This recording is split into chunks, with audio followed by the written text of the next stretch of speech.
Hey, thanks for clicking on the video. This is going to be another episode of SNTR Gaming News, and we are covering the New World server transfer update. We got a lot of good information from the devs that I'm going to be giving to you in just a second. If you missed the past broadcast, the live broadcast, you're watching about a 3-hour video, but this beginning portion, we do a short recording with all of the information. This is an SNTR update. The New World server transfer update continues to develop, and they've given a very, very substantial post with all of the information that you might need if you're considering moving your player. You're going to want to listen carefully to some of this because if it involves moving your company, there's a very specific way to do that. If you like these short video game updates, be sure to click subscribe and the bell button so you don't miss, or check out SNTR Gaming where I live stream it. So the first thing that they answer is how many times will you be able to transfer for free? And they say it's initially just going to be 1 token, and if the transfers result in uneven distribution that causes queues, they will issue new sets of tokens, because there is the possibility that this leads to more destabilization or a lack of equilibrium on the various servers. And then it says, when will full servers be open for transfer? And they basically answer by saying they monitor the activity on the servers and base the status of full off of peak times and queue times. It's not necessarily just a matter of character count. That obviously is probably playing a part, but it's not as if enough people leaving a server is going to open space for you. It's a matter of the server's activity during peak times. They want to avoid those long queue times. So a server being full is not going to suddenly become unfull just because people leave it. Is there the potential for region transfers in the future? Their answer is there is potential. Yes, we're working on that now, but cannot provide an ETA. So they are attempting to do right by the community, since they did initially say that region transfers would be possible. Will all members of a large company be able to transfer over? Do we have a cap of how many people can transfer to a certain server? Now, this is the real important thing if you want to move your company. Do not rename your company, okay? Do not do anything other than the very specific instructions I'm about to give you. Every single person has to abandon that company. As soon as the final person leaves that company, it is considered abandoned just seconds later, and you can claim the name on another server.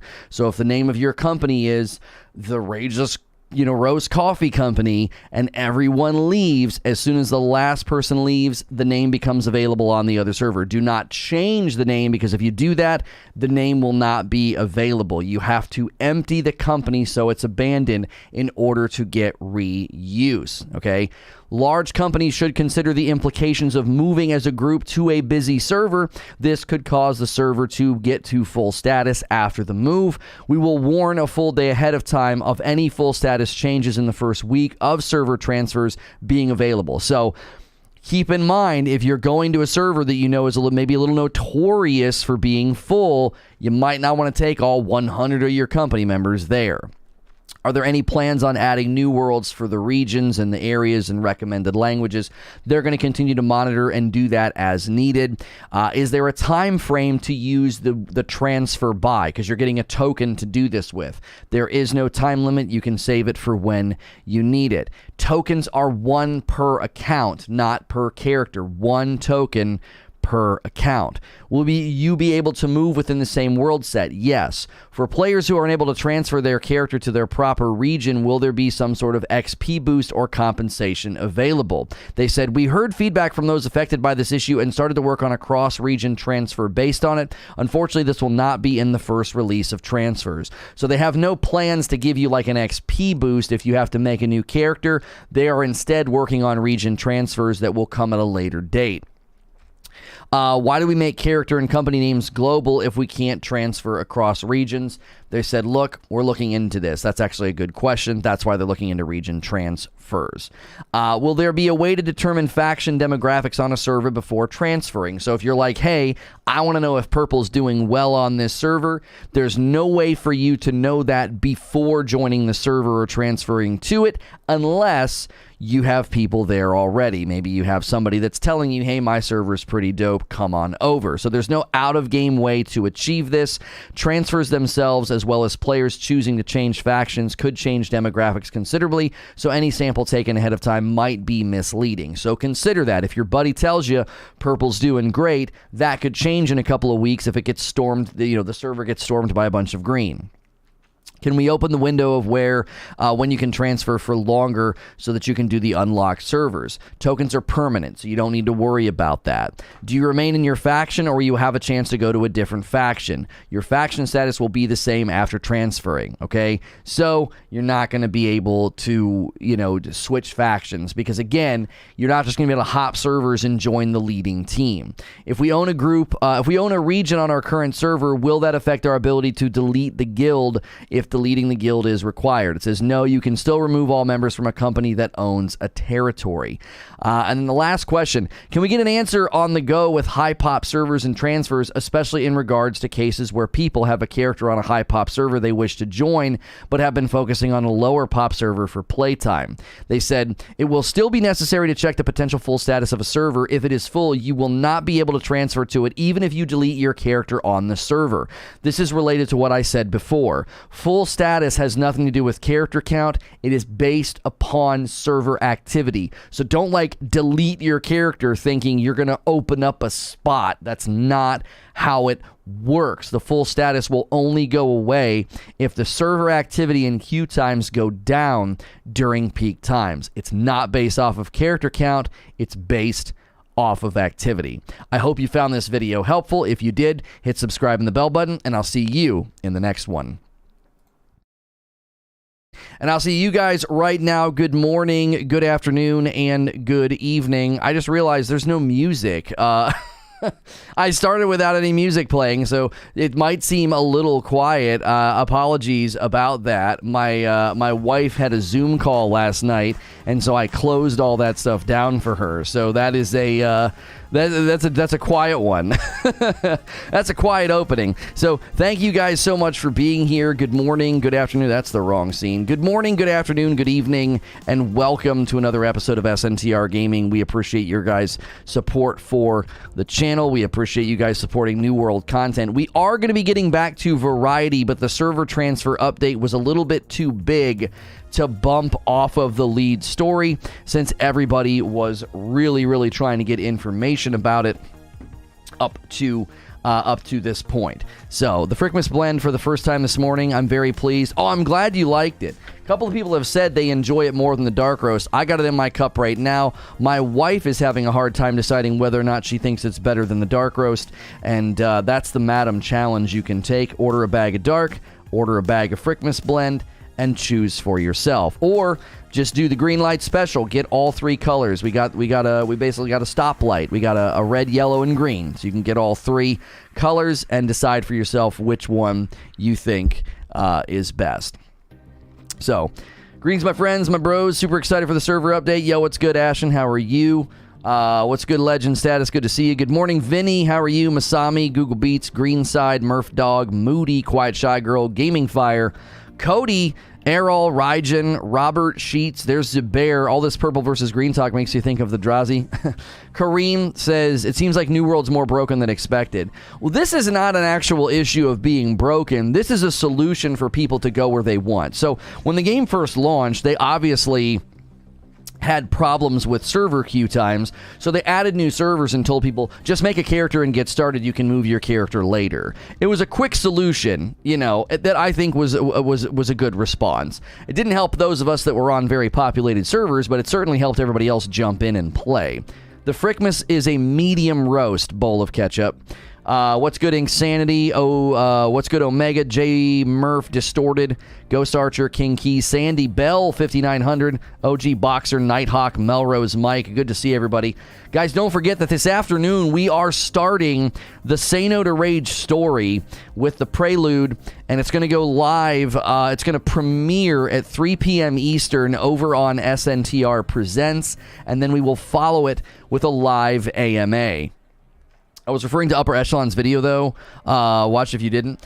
I mean, I know that Upper and other people that have gotten to the deep end game are pointing out flaws and problems and taking this game to the woodshed. I'm not concerned about that for a couple of reasons. Number one, the main reason I decided to sink my teeth into this game and play it and cover it is because I feel its longevity and its life and its community will largely be made up of more mid-lane players, more casual players. I'm not saying that casual people enjoy this game, but more casual MMO fans are going to be enjoying this game. And that is my position on it. That doesn't mean that those things do not need to be addressed or solved, but it certainly means they are not front burner issues at the moment. You are going to probably have more hardcore players walking away the more that these problems emerge, but the more mid lane players, I think, are probably having a perfectly good time in the game, even though there is some problems. There are some issues with the way that players are messing with the economy or territory, or not letting people join an invasion, or, you know, New World PvP gameplay is certainly in a strange spot. There's an invincibility glitch. There's people that can't even get into the wars if they want to. So those are going to need to be addressed as well, but I don't think those are affecting the mid lane players nearly as much. When I look at the shop in World Transfers, there's nothing there. I don't necessarily think it's been pushed out yet. I don't think it's in this update, unless I misunderstood. They were simply saying, it's coming, here's an answer to basically any... They already fixed invincibility. Yeah, I figured. This is stuff like making your character invulnerable if you minimize the game. Some people are breaking stuff for all categories of games, but that's pretty much par for the course, and it's already been... The invincibility's already been addressed. Upper feeds off drama and negativity. The last time he made a decent balanced video was a Div 1 build video. Well, and I mean, that's part of the challenge anytime a YouTuber is going to try to take a game to the woodshed. To me, it's like, well, you know, if you're actually going to, you know, take that person's word for it, you always have to look at where they're coming from. Are they doing it for entertainment value? Are they doing it because they know it gets clicks? Are they doing it because they played so much they're at the front of the wave? We used to talk about this in the game that I used to cover. When you're at the front of the wave, you are going to find the rough spots, the shallow spots, the thin spots in the game a whole lot quicker than everybody else. You see? So that's one of the reasons when a game like New World hits and someone with 200 to 300 hours starts complaining about the game, that doesn't really ruffle my feathers. I'm not like, oh no, the game's in bad shape. I'm like, if it took you 200 to 300 hours to unearth these problems, it's likely that they can be corrected, addressed, looked at, analyzed, whatever, before the rest of the community gets there. Do you see? So I don't necessarily think that if the hardcore endgame, you know, players in that loop is shaky or bad or in a rough spot, I don't think it's as concerning, right? He's 100% right. A lot of YouTubers who did play this game since the first alpha did point out a lot of problems we have now. Well, sure, I'm not going to act like they fixed every problem before the game came out. That is definitely a thing. Like they weren't even ready. I mean, they delayed the game once. So clearly, not every issue has been resolved or solved. But I think the reason this game has promise is the core game is good. Going out into the world and questing, leveling all your different skills, I think that at the center, that's the core, I think that is in a good place. I think it's satisfying, it's enjoyable. I'm not going to make comparisons to Destiny, but one of the things we said over the years was The reason that game was so popular for so long was because it just felt so good to play it. I believe the open world, sort of new world experience, I think, is very, very close to getting that categorization for me. It's just so satisfying to play, to chop some trees down, to hit some rocks, to hunt wolves, to grind and to level and to get those things. I don't necessarily think that is in any way a guarantee, but it certainly means you're going to hook a lot of people and they'll keep playing, right? We all know that when you hook people with a really addicting and satisfying content loop, it's very likely that they'll keep coming back, warts and all. They'll just keep coming. They'll be like, yeah, you know. Vicky, we're going to have to ask for English only. We can't read what you're putting there. For a $40 MMO with no sub fee and changing its direction partway through, I'd say the game is pretty good. Much bigger AAA $70 games with much bigger budgets come out just as, if not more, broken. I don't know if you could classify the game as broken, right? I don't know if you could classify the game as broken. From where I sit, the core game works just fine. It works just fine, you know? Wait, why can't I report? Oh, I'm logged in on the wrong. I gotta switch accounts here. Hang on. Let's see. And there we go.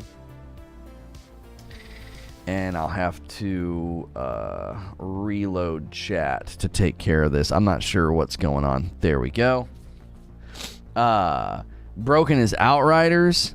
I'll put them in a timeout just to see if that like rattles their cage, like to see if they understand what we're trying to say to them. I don't consider it as broken, just addressing it in the way that's the wording a lot of people use. Sure, and I don't think that you were asserting that. There are people that have stated that they feel like the game is broken or whatever, and I don't see enough evidence of problems to conclude that. I really, really don't. I see way more good than bad. Yo, what's good, Feed? I see you in the chat. As you're saying, it's a $40 game. There's no sub fee, and in that lane and in that category, I don't know if people can really conclude that the game has got, it's got like massive, deep-seated, this is going to ruin the game problems, I don't know.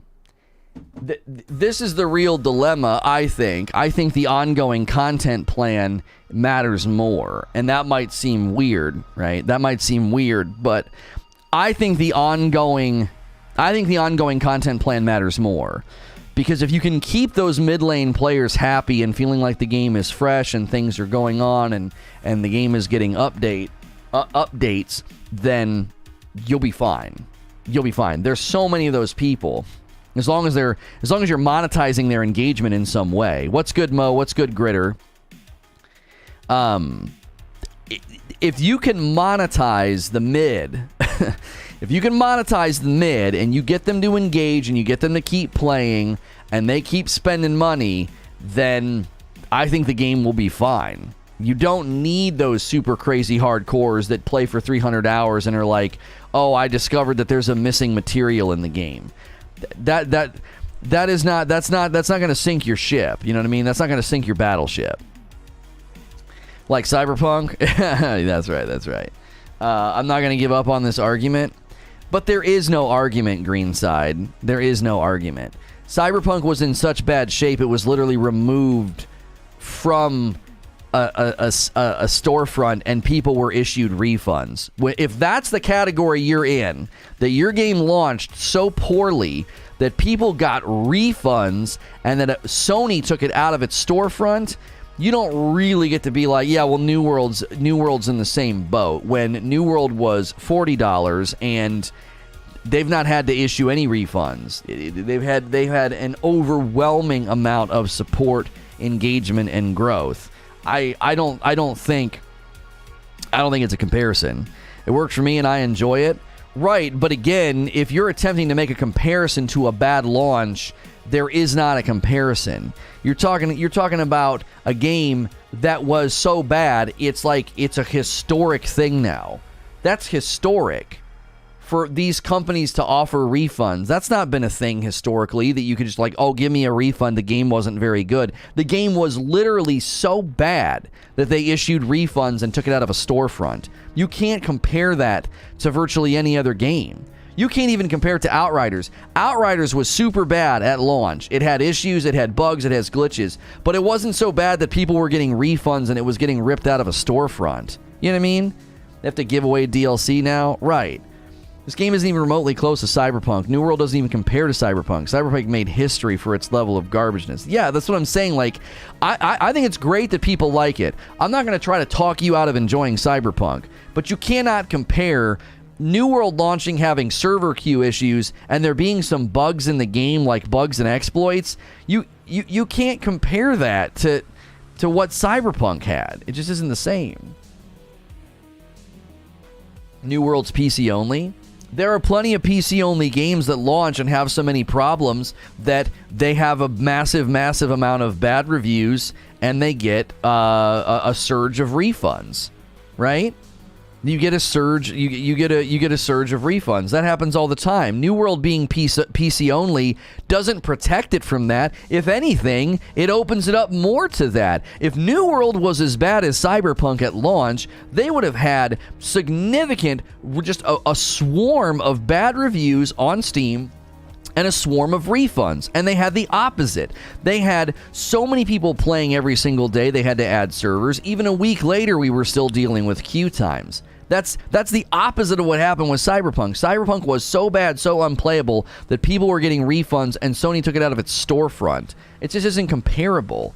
You can have games that are so glitchy and so buggy and so bad on PC that they get bad reviews. There was a game recently that I was going to play. I think it wasn't like a super small indie title, but it also wasn't a AAA title. And it had so many complaints about problems, I was like, I'm not doing that. I'm not going to get that game. You know what I mean? And it was not even perfectly fine on PC. It worked well on PC after some patches.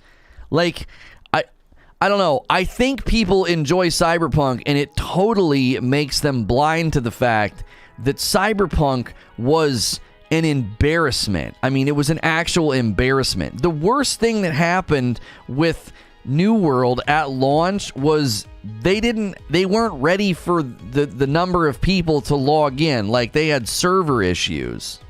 Like, that was pretty much it. The game was playable day one. I logged in and played New World for 8 hours day one? 0 issues, 0 problems. I had a crash, I think, the second day. I've not crashed since. 1 crash? Like, you have to understand something. You're not even actually outlining what's so broken about New World. You're not. Like, we could outline the laundry list of problems that were happening in Cyberpunk when it first came out, right? We could outline the laundry list of problems that it had, okay? New World didn't even have any significant game-breaking problems in its first week. Now, there's exploits that people are finding. That's literally every game. A boar farming exploit, an invincibility exploit. That's like every single game that exists. People find ways to break stuff, right? People find ways to break stuff. You don't have to. Upper did it for me. But again, I'm not going to have my feathers ruffled by somebody who's played for 200 to 300 hours.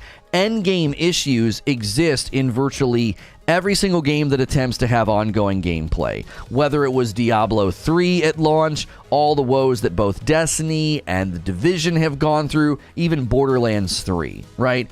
When the core game is good and the end game has problems, you can't be like, oh yeah, it's just as bad as Cyberpunk. That's not even close to reality. Like, again, the core game in New World is good. It functions. People can level and play and quest. I've made my own criticisms of the leveling, but the leveling is not so bad that I would say that it's a broken experience. Is it a frustrating and sort of cliche RPG experience where you get to a certain level and everything slows down and it saps the enjoyment out of the game a little bit? Yeah, I'll say that, but that's a tried and true RPG way. You know, I don't like it, but that doesn't mean it's broken. That doesn't mean it's bad. Like, again, late game problems, I'm not washing over those and being like, it's not a big deal. They need to address them. But that doesn't make the game equal to Cyberpunk, right? And it's interesting to me. This conversation is very interesting to me because in one breath, you're confirming that Cyberpunk was broken at launch, and then in the next breath, you're like defending Cyberpunk. Which is it? You're making mutually exclusive statements that like New World is just as bad as Cyberpunk was at launch, as if that's like you're chopping New World down a peg by saying that. And then in the next breath, you're acting like Cyberpunk was great. I'm like, I don't understand. I'm extremely confused which position you're taking. Was Cyberpunk really, really bad? Like, he says it's now worse than Cyberpunk? Who says that? Upper says that New World is worse than Cyberpunk? That's laughably intellectually bankrupt. That's not true. That's not true. When one of Cyberpunk's patches, like 4 months ago, was to make the driving better, did he actually say that? That's not intellectually honest. That's not even honest if he said that. I have a hard time believing that he said that. He said it was worth the price point of $40. I was gonna say, there's no way he said that New World's worse than Cyberpunk. Who in the frick is actually trying to claim that? The upper video highlights all the broken parts of the game. Nowhere near Cyberpunk levels of broken, though. Right. I feel like I'm getting baited here. I don't think that he said that.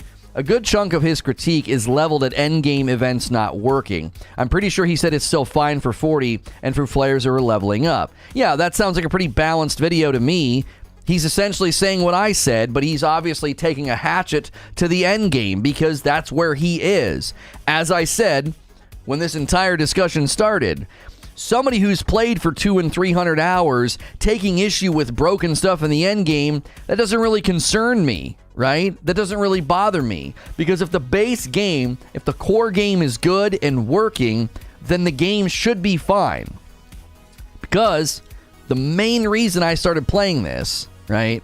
Oh, Red Rocket said it's worse here in chat. I mean, that's just intellectually bankrupt. It's not even close. Like, there's not a New World patch where they were like, hey, we made walking better. Like, they had to make the driving better in Cyberpunk. How is driving bad in your game to the point that it's like celebrated in a patch? Like, you're throwing confetti in the air for something that should have never been an issue to begin with. The driving, like, that's your big patch? Like 4 months ago? Hey, we made the driving not garbage. Like, come on, dude. Like, they're not having to address any base level gameplay issues like that.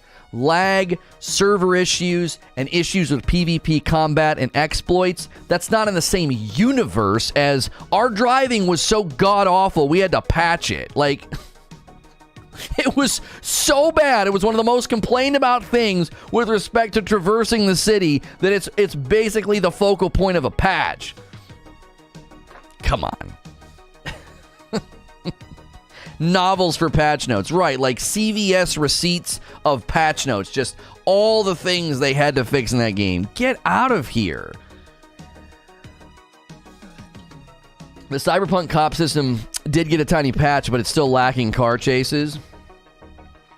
I don't want to get stuck on this because I don't think it's a good comparison. I think it's better to discuss why this game will be okay if they can satisfy the mid lane. If they can satisfy the mid lane, then I think the game will be just fine. You're comparing a single-person story game to an MMORPG. That's pretty intellectually bankrupt. See, I know it sounds good to use a phrase that I just use because you think it's powerful, but you have to understand what equivalencies are. You guys were creating equivalencies in the chat that were false equivalencies with respect to broken or buggy games. I am not comparing the games with respect to content loop or content substance because that would be ultimately pointless. Comparing an MMORPG to a first-person single-player game, I wasn't doing that. I wasn't comparing the games as they are genres. So, nothing I was saying was intellectually bankrupt. I was simply saying to the people that were comparing it with respect to being buggy or broken, I was saying this is nowhere near as bad as Cyberpunk was at launch. They made the comparison, and I said, I don't think you can say that. I've not seen a single game-breaking glitch. I've not seen a groundswell of refunds. I've not seen a groundswell of bad reviews about the bugs and the unplayable nature of the game. I've not seen any of that. And that all happened to Cyberpunk, right? I only care about content. Why would I, as a game player, care about anything else first? Right, which is exactly the point that I'm trying to make. The point that I'm trying to make is the core gameplay is so good, these late game things need to be addressed, but they're not a primary concern right now. They're not. Equilibrium on servers, distribution of players, server transfers going smoothly. These all matter way more than like, I'm a 300-hour player and I can't find this legendary material. I get that that's frustrating, but let me tell you, this is the same thing I said for 5 years when I covered Destiny. Hardcore players don't matter as much in those early stages of content. They don't. You get there first, you expose the problems first, and then everybody else gets to enjoy basically the fruits of your labor, because all that stuff will get patched, addressed, fixed, whatever, debugged before the 70% of the community that has no idea what in the frick you're talking about. Like, the number of people playing this game that don't watch YouTube is significant, and they probably have zero clue. Like, I guarantee you, you pull like 1,000 people, you find all these guys in your server in the 30s and 40s, and get in a voice chat with them, and be like, what do you think about this? And just rattle off all the issues that Upper addressed in his video. And you know what they're going to say? They're like, I don't know what the frick you're talking about. I'm just having fun, dude. I was hunting wolves last night with my buddy, and it's been fun, man. I leveled up my logging, and harvesting's getting a little bit better. Like, they're not going to have a stinking clue what you're talking about. They're going to be like, what is going on? That is how it always is in these games. The early adopters, the end game rushers, you are always going to get to the shallow, to the weak, and to the thin parts of the game first. You're on the front of the wave. That's why I don't find it concerning. I don't. I have issues with the game that I find irritating. I got irritated yesterday. I was just trying to play the campaign, and it was like, it went from level 35 to 43, and then I went to go do it, and the enemies were 48, and I was like, what in the blue frick just happened? Why did the enemies jump 15 levels? You know, and I'm by myself. I was irritated. And what did I do? I just went and ran. I went into another area, and I ran faction stuff in town board, and it was way faster to level up than, you know, beating my head against the wall in some stupid single player, you know, by myself, you know, campaign mission. So, yeah, that was irritating, but knowing what I know about the game's development, I'm not going to lose my shirt and be like, I can't believe this is unexcusable. It's like, this was originally not even going to be a PvE game. It was going to be PvP all of the time. So a lot of the PvE content, it's rough, right? It's rough. Oh, they started a new expedition in No Man's Sky? Shoot. I've not been paying attention to that game.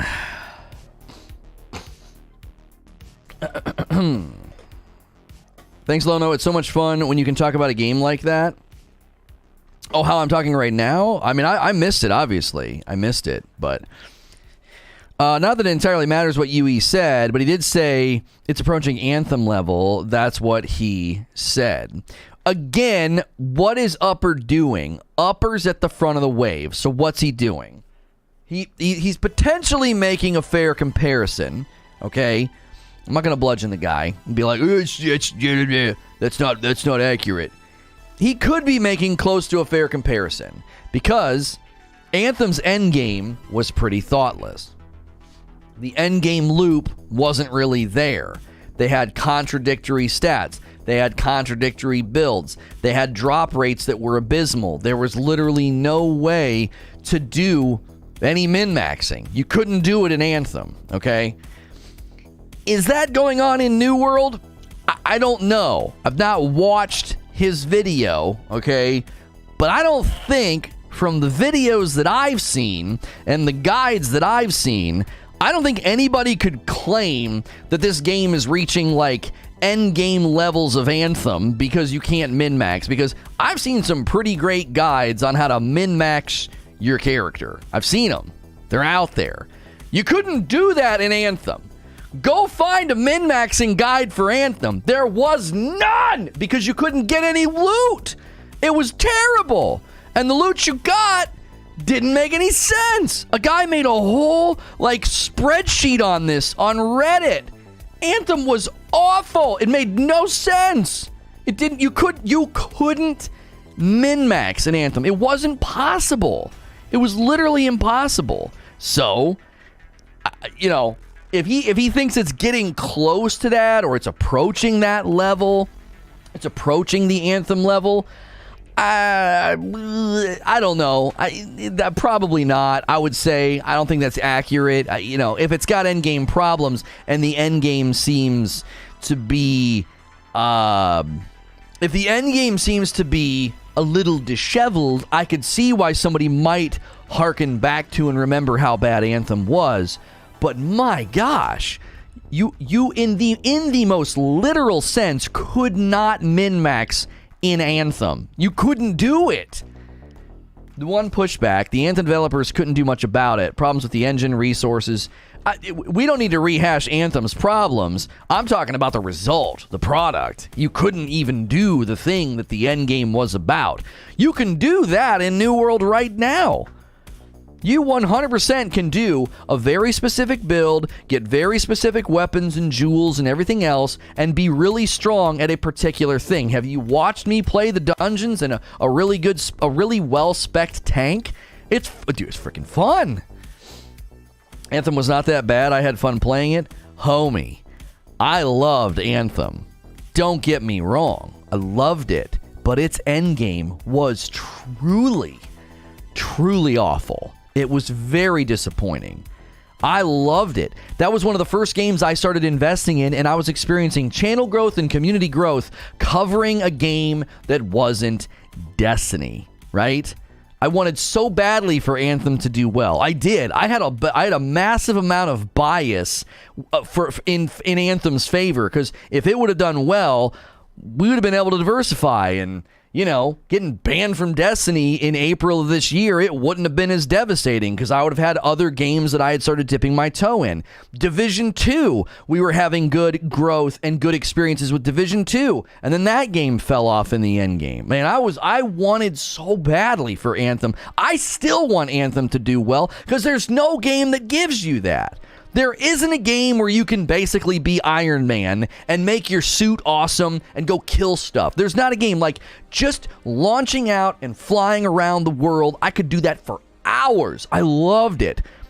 I think my favorite thing to do in Anthem was just literally grinding the public events. I loved it. The different areas, the scope of the landscape and the skyboxes, it just felt super dope to fly into an area, and it was, there's fog and trees, and then there was the tomb, Egyptian areas, and then there was the alien looking areas. I loved it. Absolutely loved it. So I was very disappointed the way that game went. Insomniac needs an open world Iron Man game. Oh gosh, yes. Oh my. Just make him fly like that Ranger did in Anthem, and I'll be happy. Jojo coming in with 2 months of membership. Thank you so much. If you're just tuning in and you clicked on this video either through a YouTube search or a suggested video, thank you for doing that. We have the information if you've got questions about the server transfers. I read through the frequently asked questions this morning right at the beginning of the stream, so you can go back to that part of the stream if you want to watch that. If you want to support the stream, hit subscribe, say something in chat and introduce yourself, hit the bell button. If you've been here before, there's other ways to support the stream. You can click the join button, and that supports me directly. It gets you a badge, it gets you emotes, it gets you increased access in our Discord if you're looking for people to play with. And don't forget, get your coffee orders in and let me know when you order them. This is our coffee. My wife and children pack it up and ship it to you. We've got the Frickmas blend, and then we have the light and the dark roast. The light and the dark roast is the same base flavor. It's Rageless Roast, balanced acidity, very drinkable, depending on if you want light or dark. A lot of people are taking the Madam Challenge. My wife can't decide if she likes the Frickmas blend, our holiday blend, or the dark roast, which one she likes more. So some people are taking the Madam Challenge. I call it the green light special because it's the colors of a stoplight, like the red, yellow, and green. If you want to get all 3 colors, that's a great value as well, and that keeps the shipping That keeps the shipping in a nice clean spot. Just 3 bags. Boom. It's very good value. Any advice on how to find more PvP active server in New World? You would probably just have to do research. You'd have to get into the forums, get on Reddit, you know, and just ask around. Honestly, I keep smudging my glasses because, like, I got like an eyelash that I keep having to mess with, and then I bump my glasses. I have long eyelashes. And they are notorious for, like, turning around and poking my eye. That's, like, the worst. Something in your eye has to be, I think, one of the worst things. So pesky. The Frickmas blend may cause Frickmas to be year-round holiday. That's right. That's right. For those of you that don't know, we celebrate Frickmas every year. I say Frick, and we came up with it one year, and we thought it was funny. So appreciate a very strong turnout today. Hopefully you guys are enjoying New World. I thank JoJo for 2 months. Thank you for the 2 months. I still be playing Anthem today if it was able to deliver. Yeah, it was, man. Do you remember the bug that had legendary dropping from resource farming? I remember debating with people about drop rates in Anthem, and they couldn't understand why. Ending a mission and getting a couple of legendaries, they couldn't understand why that wasn't enough. They're like, but it's a legendary, Lono, it's legendary. I'm like, you don't seem to understand where the true value lies. Eugene probably remembers this debate. I think he was there that day. This guy was animate. He was like, but it's a legendary, it's a legendary. I said, you don't understand. It doesn't matter if it's a legendary. If the roll on the weapon is trash, it doesn't do anything for me. I'm deleting it. It being a legendary doesn't matter to me. It needs to be a good roll. And the only way I'm going to get a good roll is if you drop a lot of them. You need to drop so many. It needs to rain legendaries on me to the same degree that when you're getting to the place of looking for legendaries like blues, it just rains blues on you. Why? Because it doesn't matter. It doesn't matter. When you're at that echelon of the game, it doesn't matter. You're throwing it over your shoulder. You're looking for a specific type. You're looking for a specific weapon. I remember that the mathematical probability of getting the weapon that you wanted with the roll that you wanted was insane. I mean, it was unbelievable, the layers of RNG, and he just didn't care. He's like, but it's a legendary, Lono. And I was like, oh my gosh. It was like a 1 in 100,000 chance to get what you wanted. It was and I remember adding it up and showing them on the screen, like, look how many, like, different variations and amalgamations there are. You're never going to get what you want, like, ever. You could play this game for a lifetime. And he just didn't care. He's like, but it's a legendary. That was the day I realized how many people don't understand what good loot is. I do. I agree with you, Eugene. I think there are very many people out there who play RPGs. They have a very surface level understanding of loot, and I'll tell you why I know these people exist, okay? I was one of them. I played both Borderlands 2 and Destiny 1 with zero knowledge of, like, what a roll meant as far as, like, attaching value to it. I just didn't care. I would see the color, I would look at the damage numbers, and that's how I would make my decisions in those games. And I remember playing in front of a live audience, and people started talking about gun rolls and gun parts in Borderlands, and I was like, it was like all of a sudden, it was like I was wearing glasses that were like half on, and all of a sudden it just opened up. I was like, oh my gosh. I was like, this is why people want to farm for weapons. I never understood. I was like, why are you farming for that? Like, over and over and over again. It just never made any sense to me.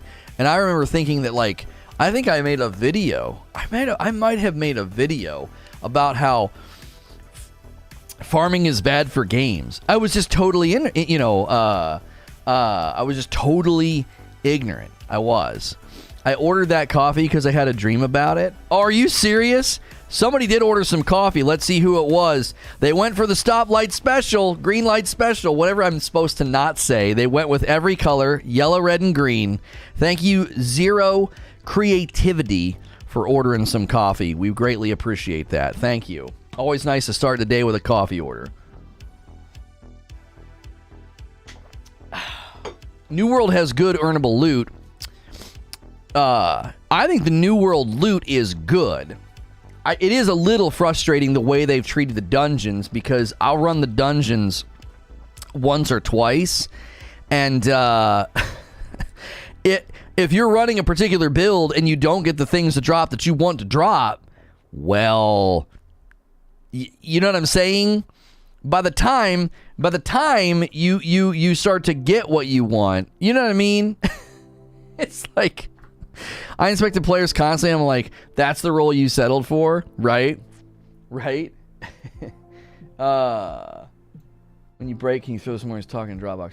I was gonna see what happened if I just did it. I wonder what it would do to the bitrate. I swear I did it one day while we were streaming and wasn't paying attention, and like it didn't affect the bitrate. It probably would just trash it though, because I'm on AT&T. Let's just call it Rageous Roast Challenge and leave stopping red and lights out of this. Yeah, we'll call it the rainbow order. One of every color, right? One of every color. Hey Lono, says Demetrius, MMOs have a long relationship with third-party add-ons that increase quality of life. The first add-ons have launched for New World with an interactive mini-map that completely changes the game. I actually think that is a very good point that you're making. The assisted map thing is actually very, very helpful. Harry says, Division is the best game for how loot is handled. No one can change my mind. I can't argue because I don't know what they did. Do you think they do a better job than Diablo 3's seasonal format?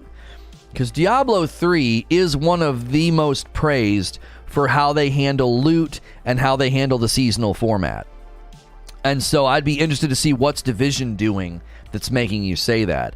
I'm not questioning the fact that it might be true, because honestly, I've heard lots of good things about Division 2 recently. Like, they really fixed a lot of things. Oh man, I'm telling you, that Frickmas blend. That Frickmas blend's good. And you guys better better get those orders in. We're not running it year round. I'm gonna tell you that right now. Good morning, afternoon, evening. What's good, George? I played Diablo 2 and Hellgate London back in the day so much. After that, it felt like every other game got a worse loot system. Division 2 has loot sharing, super targeted loot, and an overwhelming amount of loot. The only thing I'd be worried about with loot sharing is can that undercut short circuit the grind? You know what I'm saying?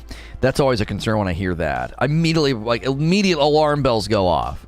You know, Division's always had the better loot systems, even going back to 1. Well, Division, when the 1.8 came out, I remember people saying that it was very, very good. I remember people saying that. You know, I've been Team Dark Rose for so long, I don't know if I can change my age. Hey, you guys can take the Zubair challenge. We'll call it the Zubair challenge. Order one of every color and see if Zubair's right. Is Dark Roast the best of the three? There's the Madam challenge, and there's the Zubair challenge. So we appreciate a strong turnout today. If you're new, introduce yourself in chat, hit subscribe. We'd love to meet you. We do a daily talk show like this Monday through Friday. We have been covering a lot of New World, but we are going to go back to doing also some variety gaming coverage, and then New World gameplay and coverage will still take place, but that will be the second show of the day when we start making that shift. But the server transfer, New World server transfer, was too big to not okay, we got to lead the day with this. This is pretty big. Everybody was asking about it. Division can share the loot with your actual group you are in for 1 hour, and after that you can't. Okay, you're not short-circuiting that grind because there's always room for improvement. Okay, now that's not bad. That's not bad. Clearly, they're limiting it because of what I just said. You know what I'm saying? What I just said. Order the Madam challenge. George says we're close to 200 likes. Can we get 200 likes? Yo, my lady Cat, ordering the Madam challenge. A dark roast and a Frickmas blend. Thank you very, very, very much. I appreciate that. Thank you, Cat. Are transfers out? I do not think so. I'll check in my game right now. I do not think they are out. No, world transfer, no.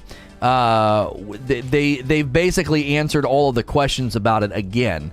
For those that were concerned, There is the possibility of region transfers with no ETA. They said they're looking into it. So if you're trying to transfer regions, you're going to have to wait, but they're looking into it. 2 months from my man Mithrax, always ordering coffee, this guy. Got my Frickmas roast yesterday. It's so good. My fiance put your kids' drawing on our fridge. Thanks for the coffee and everything you do. That's very kind. Thank you, Mithrax. The kids love doing it. Now, sometimes they get a little tired. My wife's like, hey, we got a lot of coffee orders. You guys got to make some drawings. They're like, oh man, like they can get a little like tired of it, but they're good. They're good kids, so they always come around. Once you hit level 60 in New World, your drops will only be gear score 500, but you can buy gear up to score 580, 590. It will take about 50 hours of playtime to be able to grind gear as good. So do you think that's a problem, Demetrius? That like, are you pointing this out as longevity for endgame, or is this a problem for endgame? Because you can buy better loot than you can grind for. You may have your kids' drawings on more fridges than anyone else in America. They're on my fridge too. Oh, that's so cute. I love that you guys do that. That's awesome. Yo, what's good, Chest Pain? I think it's a huge problem. Okay. I mean, I was ready to say it. I was like, that sounds really stupid. That sounds really dumb. Why would I grind? Why would I put that many hours in if I can just go buy it? You know? Doesn't seem like a problem when the goal is 600 anyways. Essentially, I have no motivation to grind gear up from level 500 to 580 because you can just buy the gear off of the trading post. I appreciate Sting's Spaghetti Monsters looking drawing with my morning cup. Oh, thank you, Sven. If you couldn't do that, why have a trading post? Well, I'm not saying buying is the problem. There definitely needs to be generous routes for loot. Do you see, like, games always get this wrong, okay? Games always get this wrong. We used to talk about this so much when we talk Destiny. New World loot generosity, why choke it? Why? When I hit 60, let me give you a really easy way to address this problem. When I hit 60, all 6 dungeons should become playable at my level with very generous drops, and the loot drops relevant to my gear score. What did you just do? You just repurposed all that capital, all those dungeons, and you gave that loot more elasticity and more value. Do you see? As opposed to, this is what happens. It's always the case. They basically try to slow you down because they're like, the end game is a little thin, so slow them down. Choke loot generosity, slow down leveling. The frick, why? Why? No! Repurpose. The dungeons are good. Amrine is good. The dungeons are good. Why leave them behind? It's some of the best PvE content in the game. You revitalize it. It has relevancy. Now, what am I going to do? I'm going to go play those dungeons that are relevant to me with respect to the drops until I get what I want. This game should have level 60 versions of all instance content, especially because the dungeons are so well built. 100% agree with you. Speaking of dungeons, the game we don't mention is putting them in the... I saw that. I was like, what a shame that I don't cover that game anymore, dude. What a freaking shame. Oh man, from what I understand, I think I'd be taking him to the woodshed this morning. I think I would be. You know that that gif of what's his face and Hot Fuzz loading the shotgun and saying shame. I'd probably be saying that. Like, well, that's a shame. You don't think I would, Eugene? You think I'd be on their side? I don't know. When I read it, I was like, this is not what I had in mind when I said I'm willing to pay more for more content. People are ticked about $5. Yeah, but it's all about the optics. It's not about the money. It's not about the money. It's about sending a message. The Joker's always right here. It's never about the money. It isn't. It's never about the money. It's about the optics. It's about the message. Why? Is it worth it? Is it worth it? Let's flip it around, Eugene. Let's flip it around. It's only $5. Why? Why throw that gasoline can out? You want to know why? I'll tell you why. This is all by design, by the way. This is their playbook 101. They are the kings of emotionally manipulating their community in order to get free publicity. They've been doing it for years. Somebody, somewhere in a boardroom says, just make them pay $5 more. Why would you do that? Oh, they're going to get really mad. And then everyone's going to hear about our dungeons and our DLC for free. It's called madvertising. Thank you, Bill Maher, for coming up for that terminology, if it's original to him. Madvertising. You get everybody mad, and they basically advertise for you. So everybody... They're trending. They're trending on Twitter 18 hours after it broke. I could break down the pricing for you, but it wouldn't do any good. I'm telling you, it doesn't matter. It's not about what's right. It's not about what's wrong. I don't even have a position on it. I kind of respect it. I really do. Game respects a game. I respect it. They got everybody so wound up over $5. And look at all the free advertising they got yesterday. Every article written about it, what's it doing? It's putting on display their product. You can do this or this. You know what I'm saying? And the average consumer will say, oh, $5? Who cares?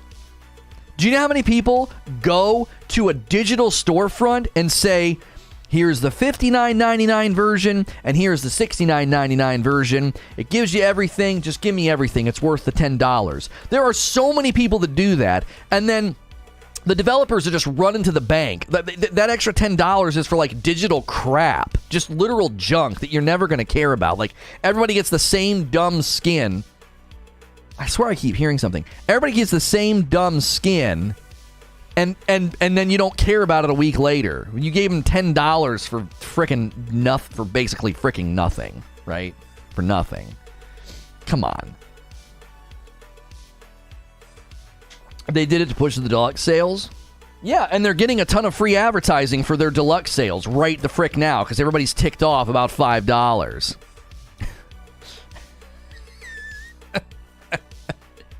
I probably wouldn't have taken them to the woodshed. I probably would have been nuanced. I probably would have been like, listen, more content for more money makes sense to me. It's optional. Think about all the people that don't care about dungeons. They get to save $5. There are plenty of people that are like, I never play that content. We used to say that about raids. Don't you dare take this back. Don't you dare take this back. Plenty of people over the years said I would pay more money if I got a raid every season. There were tons of people that used to say that. They're like, I'm sick of there not being enough endgame content. I want raids, I want dungeons, whatever the frick. Plenty of people said that over the years. The deluxe version everyone is buying anyways because it has the season pass and the goodies. Right, like who's buying the non-season pass version of that? Who? Who are you? Well, you just want the expansion? You don't want the season? They celebrated that the Eververse money got us dungeons? No, that is not. Oh, no, don't you do that. Don't you dare make me defend that frickin' company. That is not what they said, and that is not how they positioned it. They gave an example about how one Eververse item funded the development of a dungeon. They didn't say Eververse money gives you dungeons. They didn't say that. They said the Eververse is serving a good purpose. You guys get angry about like an exotic ornament or whatever, and it friggin' paid for a dungeon. You know what I mean? It's a completely optional, non-game changing purchase that funded content. They were attempting to give you a peek behind the curtain. They weren't establishing, like, an axiom. Well, yeah, the Eververse pays for all the dungeons, so they are going to be free from now on. Like, no, that was not the point of that when they let us know that.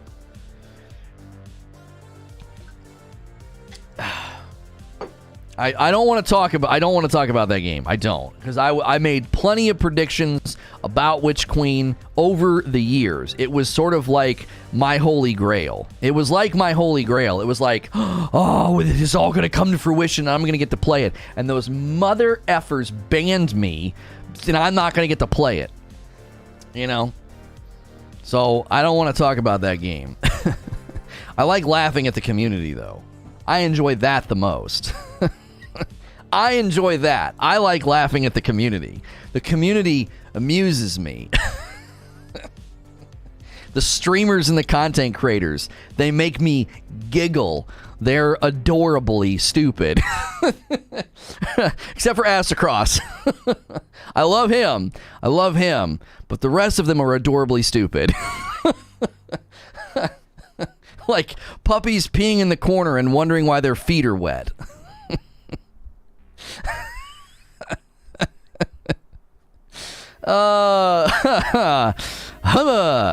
Anyway.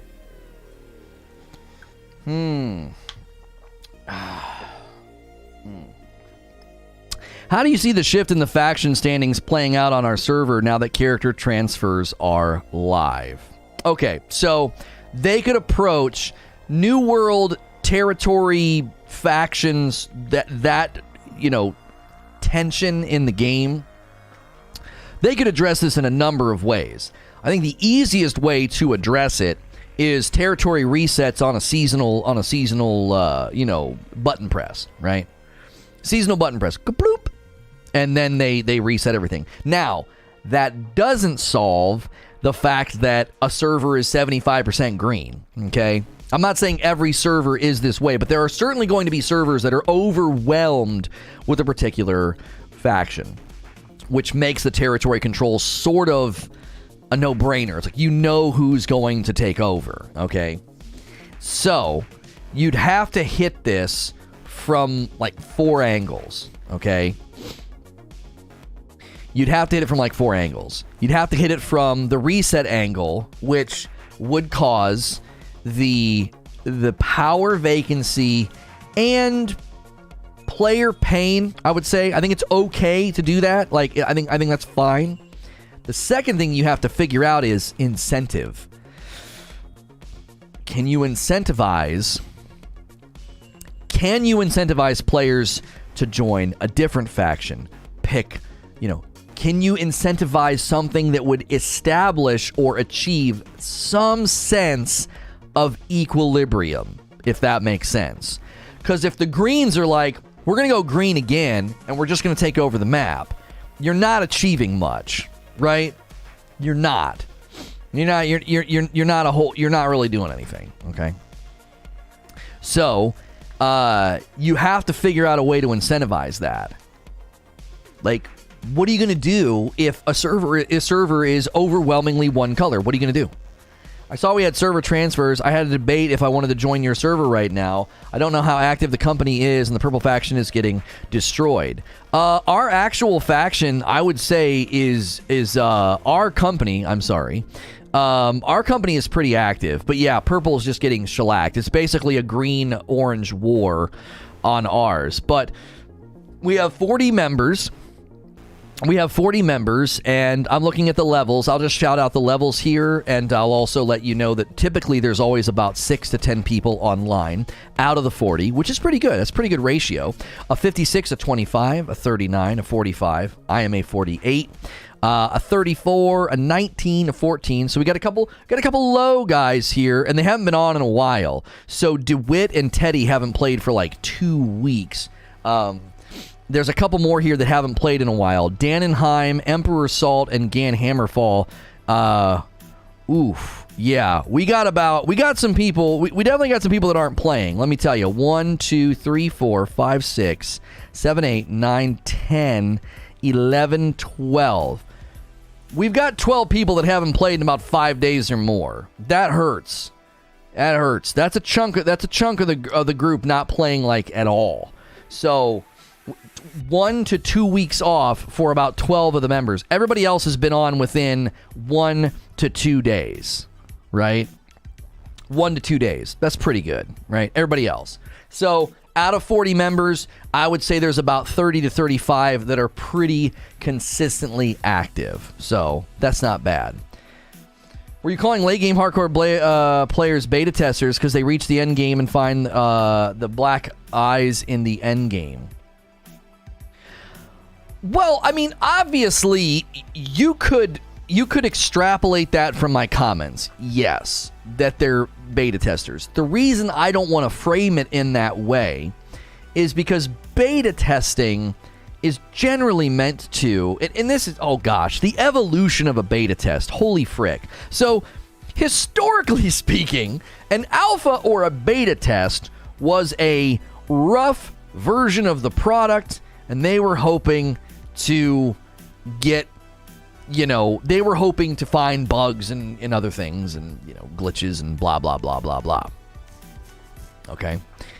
Now, fast forward to today. That's not what a beta is. A beta today is basically a time-limited demo to test the servers and to find any glaring bugs that could be squashed in, a month or two, or 2 weeks, or whatever the frick, okay? Most betas aren't really betas. They are demos in disguise, okay? Robots in disguise, like demos in disguise. Like, that's what most betas are today. So when you say, oh, they're just beta testers, it's hearkening back to a time that we don't even really exist in anymore, okay? We don't really even exist in a time where a beta is truly an actual beta, Now, some games are actually doing that. Like, you'll play a beta months before the game comes out. Like, these Halo technical tests, these are, to me, the genuine, authentic, product. Like, that's a beta. That's a tech test. It's freaking rough. You are getting a slice of the game to test, okay? So, when you say that, I don't necessarily think it represents my position. My position is that when you're riding the front of the wave in any game, you have to know there's a handful of truths, or we could call them constants, in gaming, okay? The first constant that you have to accept is that no game is perfect. You have to accept that. The second constant you have to accept is that every game is going to have problems that the developers were either unaware of or unable to fix in time, before it hits the prime time. And the third, I wouldn't call this constant, I would call this a pretty consistent reality, is that most of the time, the problems rear their head in the late game. Why? Early game is generally going to be more polished. It's where they do most of their it's where they do the bulk of their testing and the bulk of their simulations, because they know that's where the heat map is. That's where a large portion of the community is going to sort of live and exist and experience the game. So late game, like New World end game, being rough, having problems, being thin, having bugs, glitches, or whatever, I'm not surprised at all, right? I'm not surprised at all. So when people are like, oh, Upper made this video, blah blah blah, the game must be in pretty bad shape. What do the Steam charts say? New World Steam charts, because that's going to be your test, isn't it? In the last 24 hours, the player peak was 478,000. As of 11 minutes ago, there are 315,000 people playing. You got, in the last 24 hours, the peak was, 500,000 people at the same dadgum time. I don't think that's worrisome. Like, that's if you contrast it, if you do can we get a one? I don't even know if we can get a 1 month chart. Yeah, because if you look in the first, what is that, October, what's today's date? The 20th. So the game launches very, very end of September, okay? So I would say October 11th, 9 days ago, the peak was 661. They've settled into a very predictable rhythm right now from what I can see, is that the peaks are typically in the 400,000 to 500,000 range. That's what the peak is right now. So we went from peaks being in the, literally the first week it came out, most of the peaks were 500,000 to 600,000, and now the peaks are 400,000 to 500,000. That doesn't seem dramatic at all. That doesn't. So instead of being like 500,000 to 600,000 peaks, it's now 400,000 to 500,000 peaks, right? So to me, that's not worrying. Like, I don't think people are experiencing the level of problems or, challenges or whatever. Like, Upper's video doesn't represent the majority of the game. Here is the impending problem, though, okay? Eventually, more and more people discover or arrive at the conclusions that he has arrived at. It takes a significantly longer amount of time.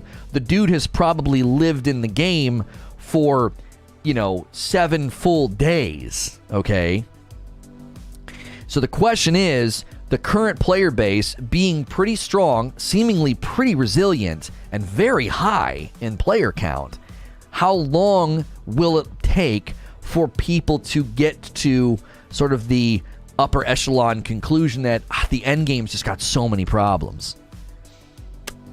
I don't know.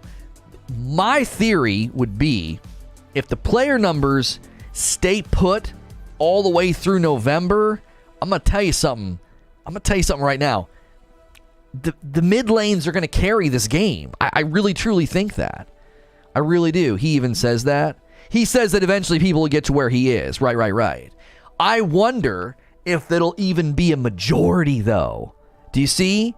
If 60 to 70% of this game community never gets to that point, I'm not saying they won't address the end game stuff, but I'm telling you right now, they're going to focus on the middle. They're going to focus on that big, fat, juicy middle. What's the mid lane player experience like? How can we keep those people coming back? The plus side, to me at least, says Zach, is they are pushing a lot of patchwork. They also have a lot of content that is almost ready to go right away. I will agree with what you're saying. Jonathan says, what do you think about the map expansion rumors? I don't think they're rumors. I think it's coming. I don't think they're rumors. I think the weapon adds and the map expansions, they are coming. Right? Do you see like the mid lanes will be fine. The mid lanes won't freaking care. If there's new weapons to grind, new areas to go, new cosmetics to try to chase, get, buy, whatever, the mid lanes will be happy. They will. I'm telling you, do you want to know what's funny? This feels so similar.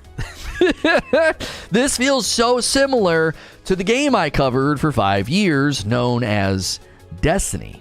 No, I don't think they'll be adding mounts anytime soon. If they add mounts, they'll be purely cosmetic, and that'll be a way to make money, but I don't think it's happening anytime soon. I don't think they will add mounts to increase your speed of traversal unless the map gets insanely large. I could see in a year maybe them being like, hey, we think mounts are justifiable now. The map is ridiculous, right? You don't need to ask the same question that many times, homie. It's a little obnoxious. Like, I read chat, I respond to chat. And once is typically enough if you ask a question. Ashen submitted a question and said, let's see what it says here. Do you think streamers and YouTubers do more harm than good sometimes since they fly through content at a rate it's not intended for? Maybe they exceed the timetable of content. Here's the thing. You take the good with the bad, right? I don't think there's a developer anywhere that's like, aw, shucks. A bunch of YouTubers and hardcore players rushed through our game and found all these problems with the late game. I don't think they're ever going to be irritated by that. Do you want to know why? It helps them. It helps them. They're like, thank you. 80% of the audience, of the consumer base, ain't going to be in the end game anytime soon. So, yeah, thanks. We appreciate it. We'll get on that, you know? Fortnite is bringing back a Horde Rush. Complete the Horde Rush quest for free rewards. Maybe fun for 30 minutes. I don't know. Maybe Hilly and I could play that on Friday night. I don't know. Do you think camps and PvP should be destroyed?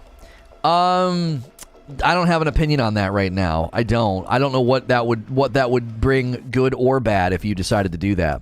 If you guys found my stream in this video today on a YouTube search or on a suggestion, we greatly appreciate you checking out my channel. I'm a Safe for Work broadcaster, and we do a talk show like this Monday through Friday, and sometimes I put gameplay down in the corner. I am in the game right now. I'm not really doing anything. See, right here. Oh, wrong hand. See right here?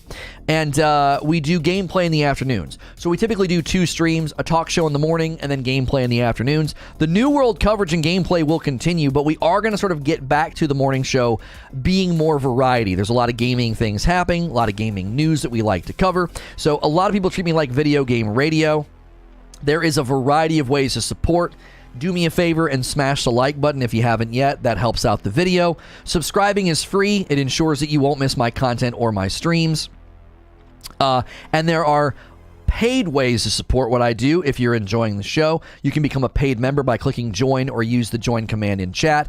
Order some of my coffee. It's mine. I own it. It's my property. We have it roasted by a company, and then we ship it literally from my house. Like, my wife and kids help with it. So use the coffee command, the join command, the shirt command. If you like my Zelda shirt or the disc plates behind me, those commands as well will get you big discounts if you like the products that you see in the stream. I've been in a large-scale open-world fights, and currently with camps, how most of them just sit in a stalemate around a bridge or a funneled piece of land and go on until one side gives up. Right. Facebook is planning to rebrand the company with a new name. I'm telling you why they're doing that, because their name is so sullied. Their name is so sullied now. That's why they're doing that. New subscriber here. Do you host a talk show on YouTube, or could you find it on a Spotify? You can find this on Spotify. You're going to have to look for SNTR Presents. That was the original name of the podcast. We brought everything over here to SNTR Gaming because SNTR Presents is a larger channel that it basically has a backlog of coverage of one game that was kind of hurting us. So we brought the variety show here. But if you search for SNTR instead of gaming, SNTR Presents, you'll find the podcast. You can go to, I think it's sntr.podbean.com, or if you use Spotify or iTunes, you will be able to find it. They do get uploaded there. Basically, it's what I'm doing right now in its entirety, just me talking to the audience. It ends up over there and gets repurposed. So we appreciate wherever you listen, watch, or support. We greatly appreciate it. If you're big into podcasts, you can go to sntr.podbean.com and become a patron over there. We don't have any patrons over there, and that's fine. We mainly focus on trying to get the membership up on this channel, so hitting the join button or clicking the join command, or membership on my other channel, which we're going to be going over there later today to begin the Say No to Rage story. It's going to be a multi-episode series that we start putting over there, along with more personal content. So, going to be giving you guys a lot. I'll be rebranding the podcast to SNTR Gaming if I have 3 minutes to breathe. It's probably okay just to leave it, I would think, for SEO purposes. I don't think we necessarily need to rebrand that. Yeah. It's probably good we haven't pulled that trigger yet. I understand it's SNTR Gaming News, and it might be confusing to people that listen, but generally speaking, for the SEO, it's probably good just to leave that. I don't know. Maybe in 2 years we might think differently if we change it now, but...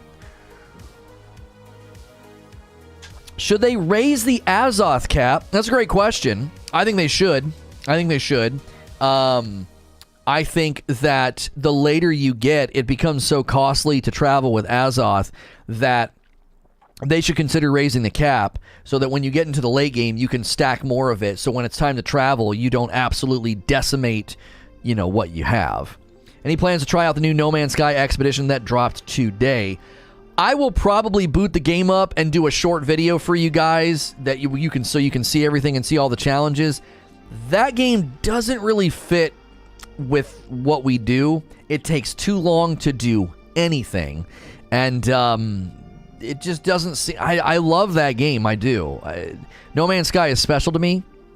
I've always been in Hello Games' corner, and I'm so glad that the game is a success, but I don't know if it fits. We have a community planet. We would love to continue to have people join that community planet, but it just doesn't seem like it fits with me and my coverage and my personality. Azoth goes up with weight, so if you find yourself with very little storage, it'll cost you so much to travel around. Right. You can sell the vials of Azoth. That's not going to help, though. That's not going to help. Definitely agree with you. Continue to spawn means you can never push the enemy away, and as it is, you just want to waste the other's time more. Huh. Do you have any thoughts on how the economy is unfolding with no market and prices dropping? Yeah. I'll give you my thoughts on the New World economy. This might actually be a good topic. I did a video very recently. It was yesterday, I believe, and it was New World. You know, the player is too strong. Let's see, New World economy problems. We may end up doing that as a topic, but I'll give you my thoughts right now. I think one of the things they need to do is there needs to be a set price for all items in the trade house, so you can go and just get rid of your stuff if you want. Like, the trade house just buys it from you, okay? As a way, prices actually rose overnight. I think certain items are just in disarray and they need equalized. And I think that's the only way you would do it. The only way you're going to pull that off is by allowing people to just sell at a set price, so that the market would then stabilize. It's so overwhelmed with just underpriced junk. You can't even list certain items because the price has been driven so low. When you list it, you're not going to make any money on it, okay? They could potentially say, anytime that happens, okay, this could be like a stopgap or a protective measure. You would say, hey, you're trying to sell this and you can't sell it right now with it. It's just a loss. It's going to be a loss to list it, because the market's driven the price so low. What it would then say is, would you just like to sell it at base value?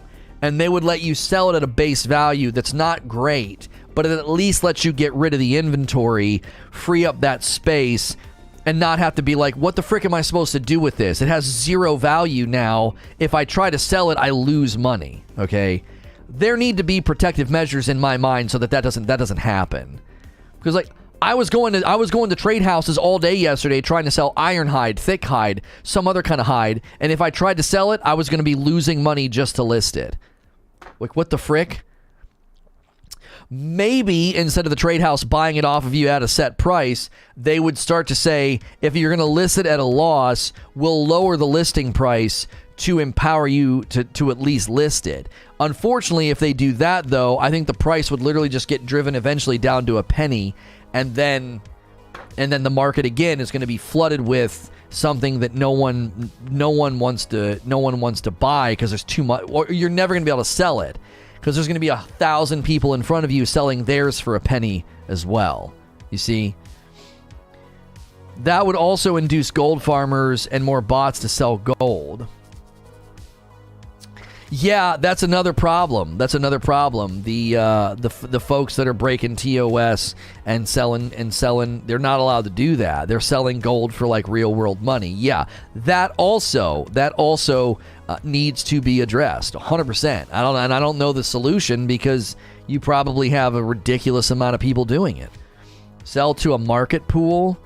The players being to mess up the economy like this, it's a big misstep. They should have a system like Lono says. Yes, something to correct this. In my server, iron cartridges and minor health potions are a penny. Right, they're a literal frickin' penny. What are you going to do with that? You can't list that unless you make enough of a quantity to list it and like break even. Like that's it's not sustainable. So right now what they could do is the trade house could say any items that are being sold under 5 cents. So anything that's being sold for 4 cents to a penny, what they would come in and do is complete all those orders and just give you the money as if somebody bought it. And then that kind of resets the market. That's another thing they could do. Is they could go in and say, listen, there's too much of this one particular item at a penny. They could create some kind of a, I don't know what they would do. Like lore-wise, you could say, the local government's going to step in and they're going to buy up the surplus, okay? They do this with milk, don't they? They're going to buy up the surplus so that everybody listing this item can get their money and it'll kind of reset the market. We're going to clear that out. There's too many people selling it for like a literal penny, okay? A literal penny. You know, December 15th, that's launching. Yeah, put that in new games. Eterna Noctis is coming to PS4 and PS5 on December the 15th. What is this? Is this a Rogue, or it looks like it might be a Rogue Souls game? The art style is super dope. The art style really reminds me of Sundered a little bit. Yeah, Sundered. It looks very, very cool. Do we have a descriptor of this? Is it a Rogue or a Metroidvania?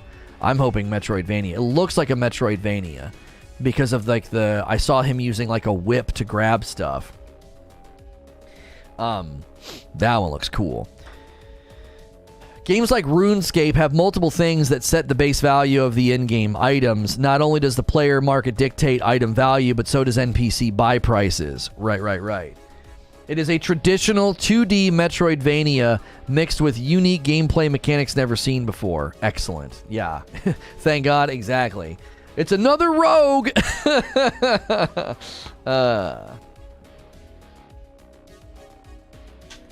People use those items in abundance. Bullets and arrows should be cheap. Okay, but Prosy, I'm not saying that the items shouldn't be cheap. I'm saying you need market protections because if not, the items get devalued to such a degree that you can't even list them without losing money, right? Go and try and list something for a penny, and if you've got like 100 of them, you can't make the money back because the listing cost is, $3 to $5. And if you try to list a bunch, there's a breaking point. It's like, I'm never going to get ahead of this, right? What's going on with the likes, gang? Almost 500 people, 260 likes. Smash the like button. Yeah, we have had a very, very strong turnout today. We appreciate everybody tuning in. I don't know if it's because of me doing the Say No to Rage story later. Maybe people are just kind of like loading up for the day. Or maybe I feel like we're meeting lots of new people because the sub count has gone up significantly. You guys rolled us over, I believe, to 7.2. So thank you to all the new subs. Feel free to introduce yourself in chat, or if you're enjoying lurking, keep on lurking. What sort of economics class have I turned into? How about this solution? Let items have a gold salvage value. That's not bad because weapons and armor have a very, very minor gold salvage value. Yeah. Let me salvage like an entire stack of iron ingots. Yeah. You seem to be getting stronger viewership later on in the week. It's topic dependent, Sinos. I think everybody's very, very interested in the New World server transfer. And since they just released the information yesterday, I think that is why we're probably meeting lots of homies. You were on my homepage, so here we are. Oh, really? Stolzy, have you ever watched me before or any of my content? It just threw me on your homepage? That's cool if that happened. I feel like another thing that could help with the stuff that's not needed, they could put more stuff on the job board and dump it there. Oh, snap. No. That's really good. I like that better than the trade house. Yes. No. That's excellent. So what they need to do, this is such a better solution. Oh, this is why I love having these discussions with an audience. What they need to do is you use the town board, right? No, not at all. Oh, you're big with that guy. Okay. I was on your homepage as well? Well, that's good. That's nice to hear. What you would do is have a town board donation page, and you can donate surplus items for a very moderate or meager amount of gold. So if you go to the trade house, you're like, what the frick? No. You can go to the town board and donate it to the town. Precisely what I said Witty. Okay, yeah, that's that. Oh, I love that. That makes sense within the lore and the ecosystem of the game. I think that's very, very good. First time viewer, you were on my homepage. Man, that is so encouraging to hear. We have really been duking it out, slugging it out. I didn't see Stolzy's messages until I switched to live chat. Oh, I'm on top chat. Frick, I forgot to switch back to live. If you've been trying to get my attention and I have ignored you today, I am sorry. I was on top chat instead of live chat. Top chat's weird and filters messages randomly. So sorry about that. Welcome everyone for the first time. Lono talks about a lot of games and gaming news and is currently covering New World. That is correct. Use that donation as a tax write-off like in real life. Your CPA's like, it says here that you donated 5,000 units of green wood to, what is this, Windsward? What charity is that? Windsward? Like, so it's a video game. Like, you freaking idiot. What's the video tonight? What channel was it premiere on? It will premiere on SNTR Presents, the bigger channel with almost 50,000 subs. It is the Prelude. What's good, Pit Viper? Thanks for being here. I actually like the town board idea better than the trade house, because what you would essentially do is you would stabilize the economy in the trade house. You would stabilize the economy in the trade house by giving people an option to just offload their surplus if the trade house is a joke for, you know, like I had with like Thick Hide. Just let me donate it for a meager amount of coin. I heard you talking about Division. I love Variety Gaming. So you're on in the background while I'm in the office. Cheers, dropped a sub. I appreciate that. A lot of people treat me like video game radio. They throw me on in the background. YouTube Premium helps with that. I get more from like a membership or a coffee order, but YouTube Premium helps with that. You can throw me on in the background on a phone or something. I am safe for work. You don't got to worry about the language I'm going to be using. So you can throw me on, and if, you know, somebody walks by, they might hear like that's what she said, but they're not going to hear like, you know, foul language. It also helps your faction or company. Witty says that's true, Lono, but that only works if the mayor sets the board. Yeah, we have so many areas. Were you here yesterday, Witty? I went to like 2 places and the board had nothing. Nothing. You know what I mean? The channel should really just be called Video Game Radio at this point. That's probably already taken. That's probably that has got to be trademarked and used. Video Game Radio, you know what I mean?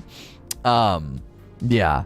I don't know. SNTR Gaming News, has a good sound to it, but SNTR Gaming is also pretty nice and generic. And why does Top Chat exist? I have no idea. Dark Souls disagrees. Now, I do sometimes swear when I play Dark Souls, but if you're watching someone play Dark Souls, you got to know that might happen. You might hear like me drop like a BS or something. With the SNTR story, I'm going to need all the episodes day one. Netflix has broken me. To solve that, Lono, they could just put a donation basket next to the town board. That's what we're saying, Distorted. Witty said it, and I forget their name. So a new viewer suggested it.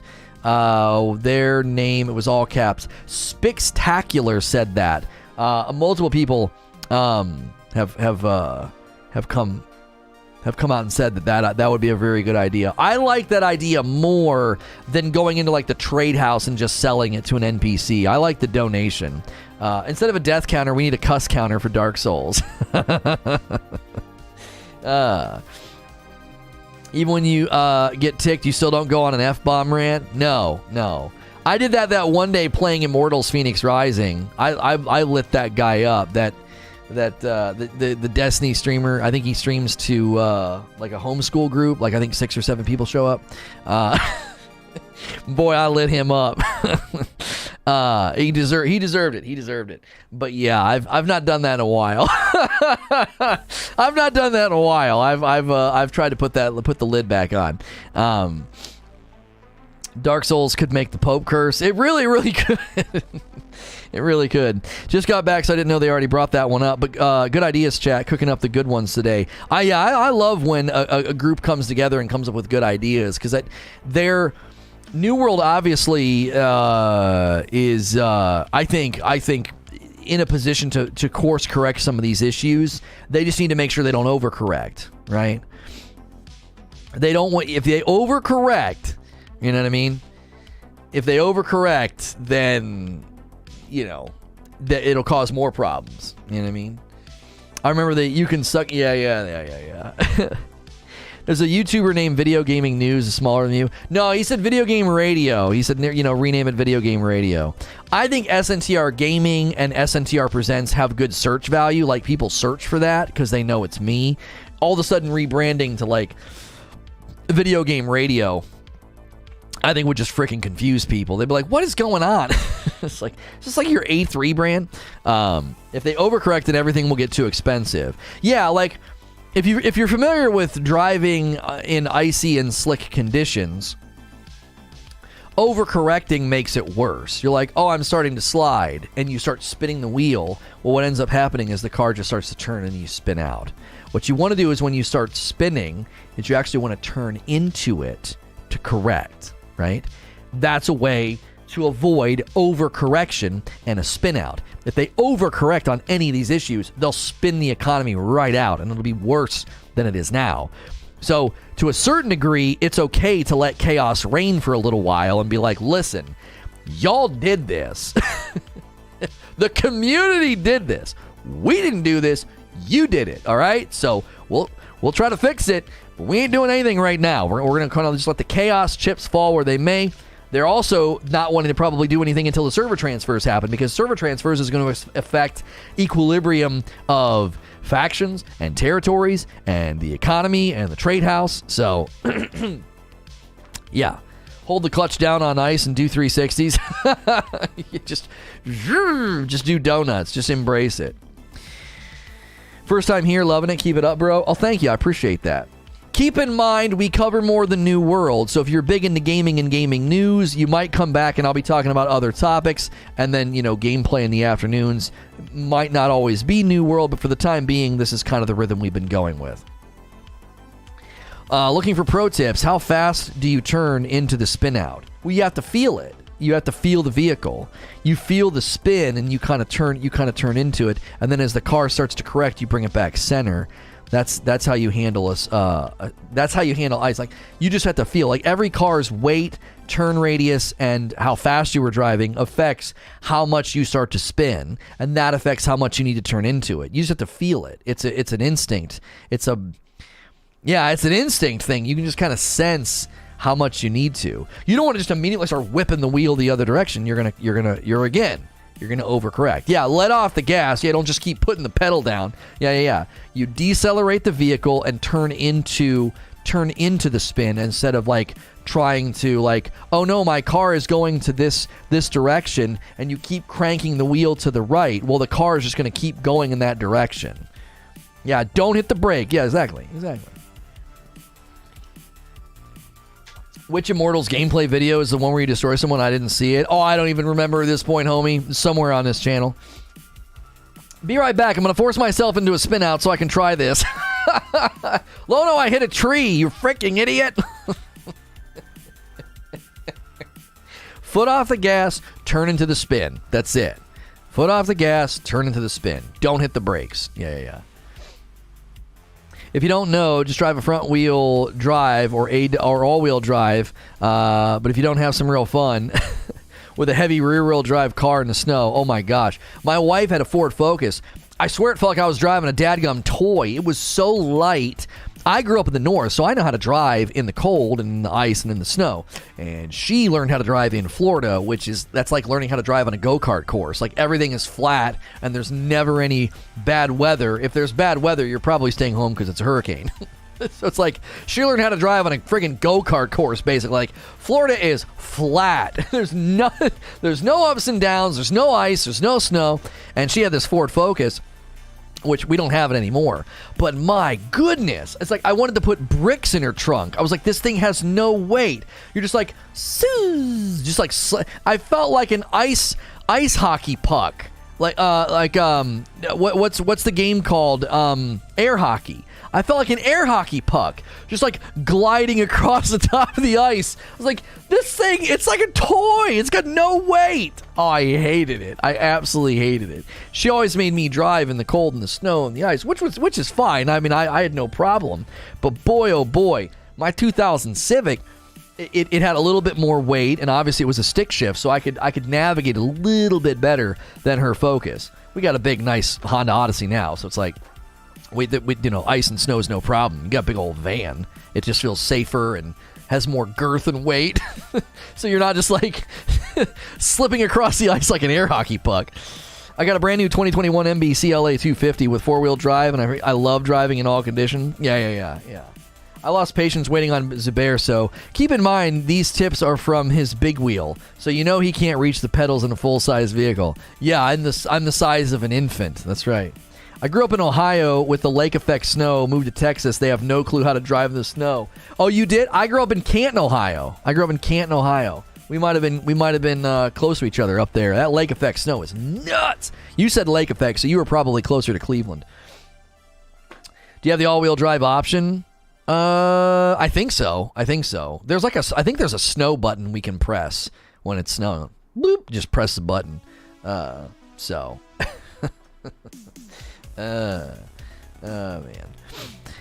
Have a meeting to attend to. I'll check back in a bit. All right, thanks, Witty. My Tesla's a tank in the snow. All that weight towards the bottom. Go Browns. Yeah, I grew up cheering for the Browns and watching them lose every Sunday. Yep, that's right. I grew up cheering for the Browns and watching them lose every Sunday. Metcalf up the middle. I don't know how that guy didn't die, but like poor Metcalf. Bernie Kosar. Yeah, that's my childhood. Bernie Kosar's sidearm throws and Metcalf up the middle and losing virtually every game. So, yeah. I learned to drive in the snow in Minnesota. Oh my gosh, I mean, you basically are ready for Antarctica if you learn how to drive in the snow in Minnesota. Oh my word. Warren Youngstown, all the snow. Okay. I know where that is. We're still on the losing train. That's right. You're a Steelers fan? Well, I mean, nobody's perfect, so it's fine. You know, are a lot of those guys on Steelers? They're on all like work releases, aren't they? Like, isn't like half the team criminals?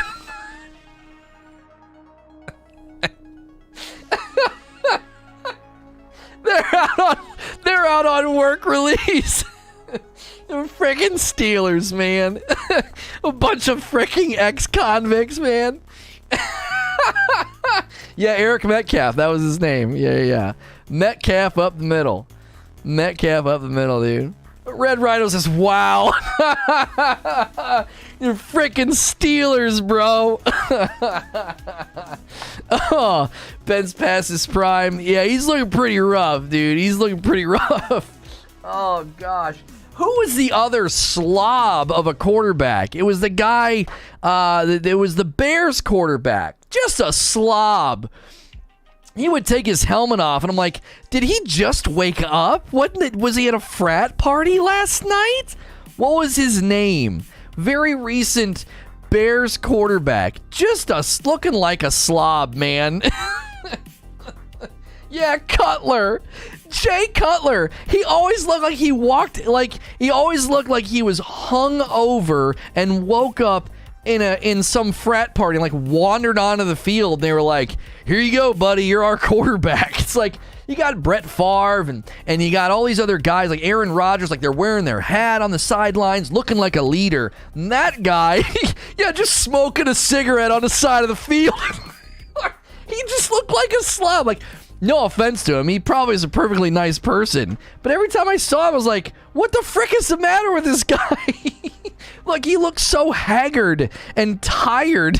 It's like, are you going to go to sleep at halftime? Like, does this guy need a nap? He always looked terrible. Oh, man, such a bro. He was a pretty good quarterback. I don't want to talk sports ball. I don't want to talk sports ball. He was a pretty decent quarterback. He had his moments, but he looked terrible. Oh, man. Oh.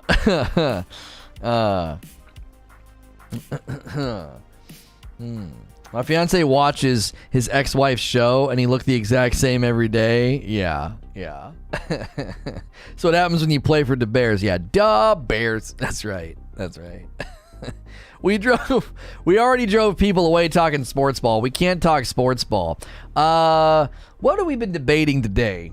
Here. Let's see. New World economy. Fix it or let it ride, right? Should they fix it or should they let it ride? Should the developers fix the economy or let it ride? Just let the chaos reign. Vote on the poll. It's at the top of the chat. Appreciate you guys so much supporting the channel. We just hit 300 likes. Thank you for that. YouTube is so glitchy lately. It's like it says I'm sending them no data. I'm like, I don't know why that happens. It's like, you're sending us no data. Yes, I am.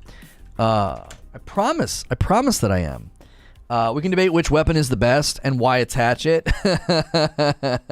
We could also have a debate of which weapon's going to get nerfed first and why it's hatchet.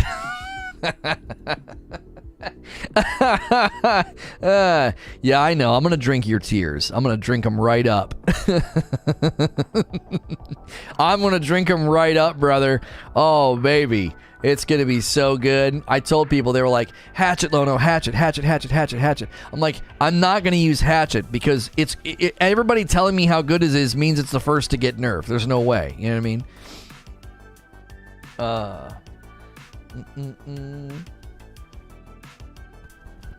He's a legend. In his divorce, he was fighting for spousal support. Made me literally LOL. A multi-millionaire wanting spousal support from another millionaire. Look, man, it's hard, dude. It's hard to make a lot of money. Creature told me about some girl on Purple that was like begging for money and telling people how hard it was. And then the news came out that she makes like $300,000 or something. It's like, yeah, it must be so difficult to make like over $250,000 a year. What a rough life. If you're barely paying your bills, you got a problem. You know, you're making $250,000 a year. What honestly are your expenses that you're like begging for tips? Guys, it's really hard. What are your nails diamond encrusted? Like, what are you doing? I only begged once. Jeez. What's good, Rad? Oh, man. You voted fix it, but I'm kind of torn on it. Part of me wants me to let the inmates run the asylum, but another part says it's getting out of hand. Right. You know. I got a Spirit of 15 last night. Decided I was going to go back to a medium equip load and hatchet. Great axe. Going to milk hatchet for all it's worth while I can. That's right. What do I just walk into? What's good, William? What's good? That's a spending problem, not an earning problem. That's right. If you can't live off $250,000 a year, you got a real serious issue. That's the worst part for the streamers. The pay leaks didn't hurt Purple, but it's going to hurt donations. It might hurt subs, though. It might hurt subs. People might be like, I'm not going to sub to this guy. Are you freaking kidding me? Like, I didn't realize I was supporting 1 million, which... You're an idiot. Like, how can you not see the viewership and the sub count and, like, I don't know, get out a calculator. Let's see here. Carry the 1 and, oh my gosh. He's making a teacher's salary every week. You can't claim struggling streamer anymore or moan about ad block. I know. I think it's going to be a waiting game till after the first of the year before they do anything to fix the economy. I 100% agree with that. I don't think they're going to mess with the economy, especially until after server transfers settle down, right? What's happening with the economy? So there's a lot of items that have been completely devalued, Hilly, so you can't even sell them. You go to the trade house, and listing it is more expensive than the money you would get from selling every one of them, right? I was happy to see that Critical Role is killing it. Such a good organization. Actually, I don't know who that is. I've heard the name. If I made $250,000, I'd be happier than a pig in mud. Oh, yeah. But some of the ideas people came up with this morning, witty, spectacular, and distorted, were all saying very similar things about, let us go to the town board and just donate those items for like a base amount of coin, just so you could at least offload the stuff that you got. Like, you go and chop down 1,000 trees and you can't sell it. Or like what yesterday, I go and kill all this stuff and kill all these high-level animals and get a bunch of thick hide, and then it's like, you can't sell it. It has literally no freaking value. It's like, what am I supposed to do with all this? So I was literally a couple of times selling it to people that had buy orders at just such a ridiculously low cost. Because it's like, well, I'd rather make $15 than just drop it on the dadgum ground, right?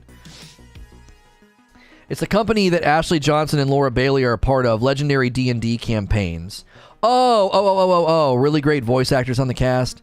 Doesn't Anna do stuff with them? Anna Prosser, does she do stuff with Critical Role? It might be somebody else that she does D&D with. I've always liked her, Anna Prosser. It was such a, man, what a treat to work with her. She is just such a freaking all-star. I got to work with her at E3. She is like the warmest, like sweetest person you'd ever meet. Generous, just so generous and kind. We had a great debate, or discussion about Star Wars. Man, I really liked hanging out with her. And then Nate Wants to Battle. He's like a musician. He plays D&D with her sometimes too. And he just recently had to cancel his tour, like, short. And he and I had some good conversations. Man, he is so good looking. He only follows one person on Twitter, and it's Chris Evans. So we talked a little bit about Chris Evans. I remember that. He was such a nice guy. Matt Mercer, Laura Bailey, and Ashley Johnson are the biggest names. They're all great, though. Okay, she might not do D&D with Critical Role. I know she does D&D pretty regularly, though. So, I discarded 10,000 iron cartridges on the floor yesterday because I don't use them anymore, and at a penny per, it wasn't worth trying to sell them, right? Noberto says, if the content is right and enjoyable, my $5 subs are a drop in the bucket. What's next? Surprise Pikachu face that we knew how much Netflix or Hulu makes? I know, right, Noberto? Like, some people were a little, like, taken aback. They're like, I can't believe these streamers are making this much money. And I'm like, are you freaking kidding me? Like, when I told you guys that I lost a six-figure business, I wasn't, like, blowing smoke. I wasn't like, yeah, man. Like, I wasn't making it up. And I wasn't even big time, you know? I was probably a top 1,000 earner. You know, I was in the top 1,000. Yeah, the tips or the donos or whatever, yeah, I mean, that might be a little bit different, because they're like, help me buy a computer. Buy your own freaking computer. You make $250,000, you know what I'm saying? Buy me a diamond necklace from my wish list. Buy it yourself. What the frick? You know what I mean? I think some of the, I think the curtain fell a little bit for some people. Now, not everybody, you know, some of the biggest guys aren't doing that. Some of the biggest streamers aren't begging for donos or asking you to buy equipment for them. They're like, they just do it themselves because they're making just such a stupid, obscene amount of money. Like, they want for nothing. You know what I'm saying? Like, there was a time, I mean, I got to that point. I was like, if something breaks, I'll just buy a new one. I'm not going to try and get a computer fixed. I'm not in that position now. I'm not in that position now. I've got a couple computers I got to take to a local place and have them worked on. But there was a time where I was like, frig it, just buy another one. I don't have time for this crap. You know what I mean? When you have more money than time, it's just easier just to buy something new. So it's funny that people have more money than time are like begging for money, like, you know, buy me a computer. I always knew they were making ridiculous amounts of money. I have a threshold of who I'd support based on size. Right. Those numbers we saw were just based off of subs and bits. I don't think that included the amount they make from ads as well. Oh, really? Yeah, ad revenue. Oof. Ad revenue for some of those channels has just got to be so nuts because the viewership is insane. I would happily continue to sub to you if you rolled in here with gold glasses and you drank out of a diamond-encrusted coffee mug. Keep the chats and discussion going, and I'm happy. Right. Right, what's good, old soul? What's good? I mean, Noberto, there are people that give zero fricks. They're like, I don't care if this guy makes tons of money. You know what I mean? Like, if I was in that report, if I hadn't gotten banned and I was in that report and you guys saw how much money I made because it was going to be pretty obscene for 2020, most of you wouldn't have cared. You're like, I don't care. It's a good show. It's good. He's a good guy. He's got a family. I don't care, right? Like, his kids are provided for. That's dope. You know what I mean? It's a little bit different when it's like a single person and they're begging for money and begging for help, and it's like, what are you doing? What are you talking about? Like, you know what I'm saying? It's hard. I need help. No, you don't. Shut up. You know what I'm saying? That illusion is what got damaged for a lot of people, Noberto. You know what I mean? Like, I think a lot of people would have taken a lot of pride in saying, you know, we helped Lono create generational wealth for his children. Like, that's freaking dope to be like, these kids are set, and all we did was show up and give them $5. You know what I'm saying? But when there's thousands of you, well, that adds up, doesn't it? I think some people would have taken a lot of joy in that. Like, oh, that's so great. They're, you know, setting these kids up and the house, and that's just such a good life for them. And all I had to do was show up and give them a $5 sub every month, you know? But there's a big difference between that and somebody making like $250,000 and acting as if they need your donos and they need you to buy them a computer. It's like, what are you talking about? That illusion has been damaged for some people. They made it seem as if they were so, oh man, like they're rubbing nickels together, you know? It's like, no. So, it's there. A lot of it's the optics, a lot of it's how they've positioned themselves, and a lot of it's how they would, you know, get people to give them money, you know? So, it's for some people it's an illusion, and the illusion was broken, and that can be upsetting if if you're giving somebody a chunk of your paycheck every month because she's like acting all poor mouth and all like tears, and you find out she's making 100 times your salary, you're gonna feel a certain kind of way about. They're like, man, I was giving you like $50 to $75 a month out of my paycheck because you acted like everything was rough. You know what I mean? You got 8 times my income. I'm not giving you tips. After the crazy amount of money we made at the shop this year, I quickly realized it's all revenue. Actual profit, it's another number entirely. Well, but here's the thing, though. Streamers have such low operating costs, man. They have some equipment, they have their internet, and they buy video games. That's about it. Some of them have staff, sure, but you know what I'm saying?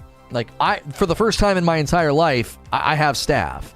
I didn't have staff when I was on Purple. I was making a very, very nice amount of money. My family was going to be set for life. Then I never had a single staff member. Never saw the reason, right? I didn't see the numbers. It was like, you're gonna make montages for me and do my YouTube videos for me, and that channel doesn't generate that much money. You know what I'm saying? It doesn't generate enough money to warrant the cost, right? I have a staff member now because I couldn't do any of this on my own. I couldn't navigate multiple channels. I couldn't navigate YouTube. I couldn't navigate like the mental space and clarity. I'd have walked away after the ban. I'd have walked away. I'd be like, I can't freaking do this.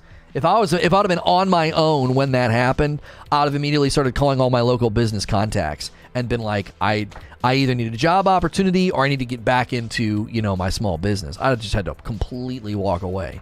I wouldn't have had a choice. It's just too difficult to navigate on your own.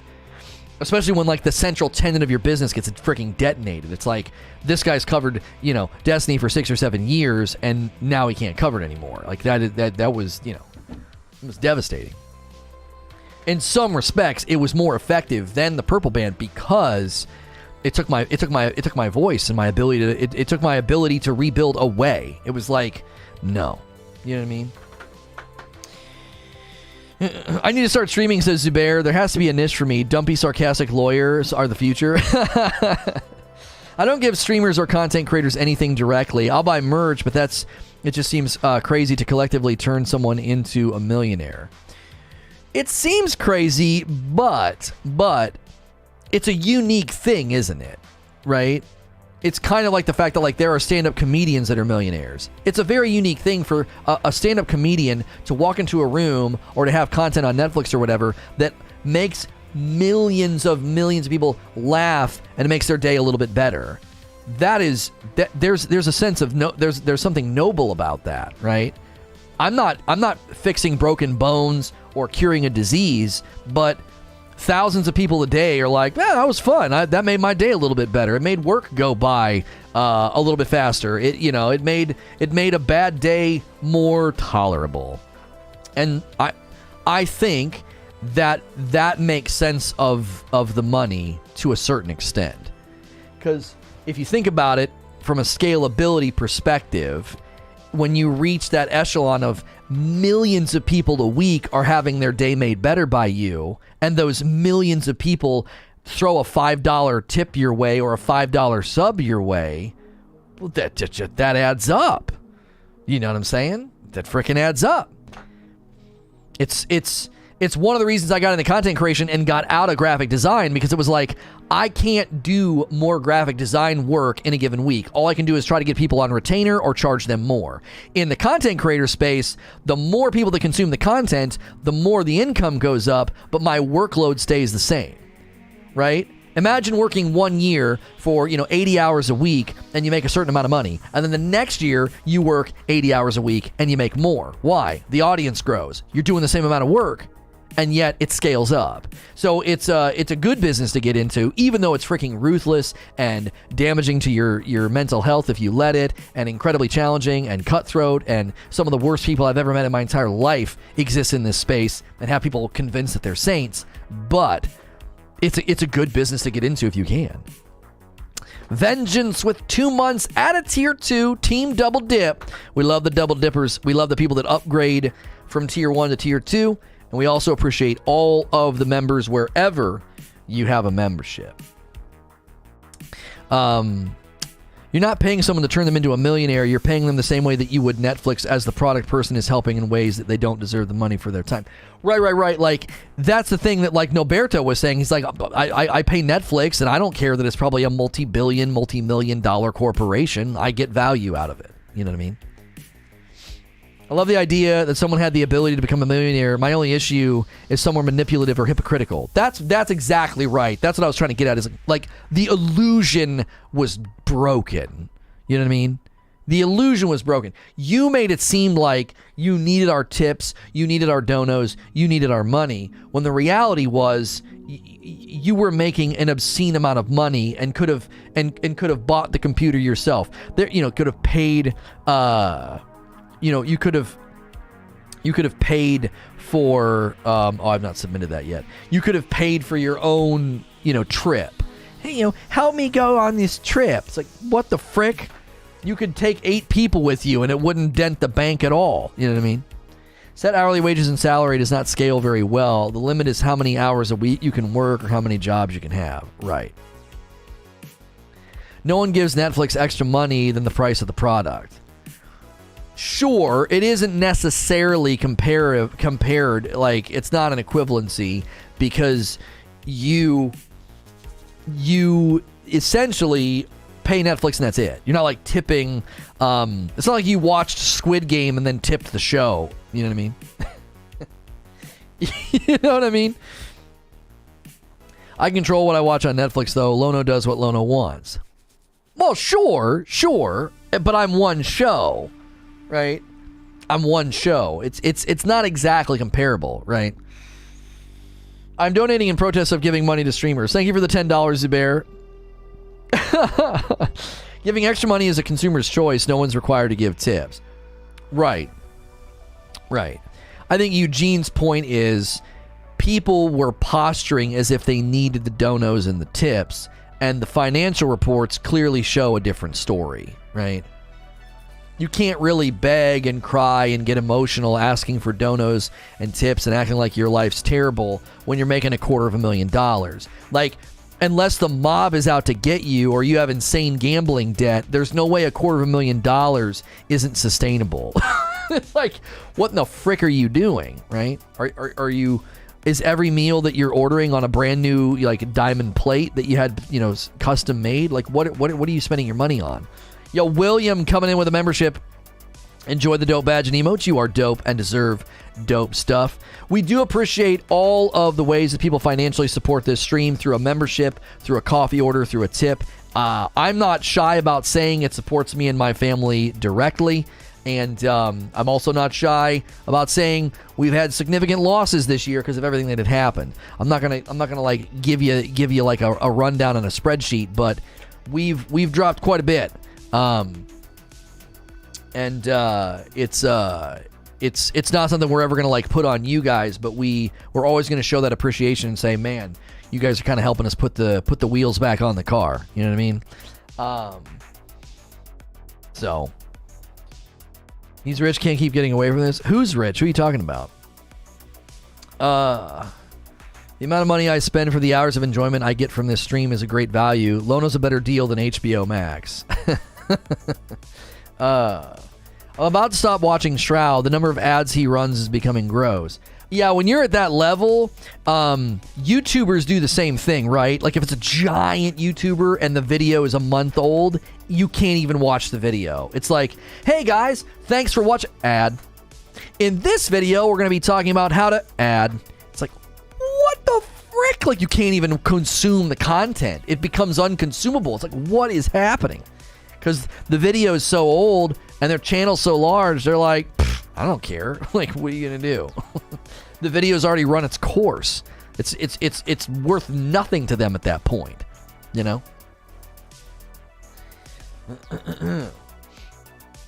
He says he can't control it though. 9 ads every 30 minutes per purple. Oh, is he under contract to do that?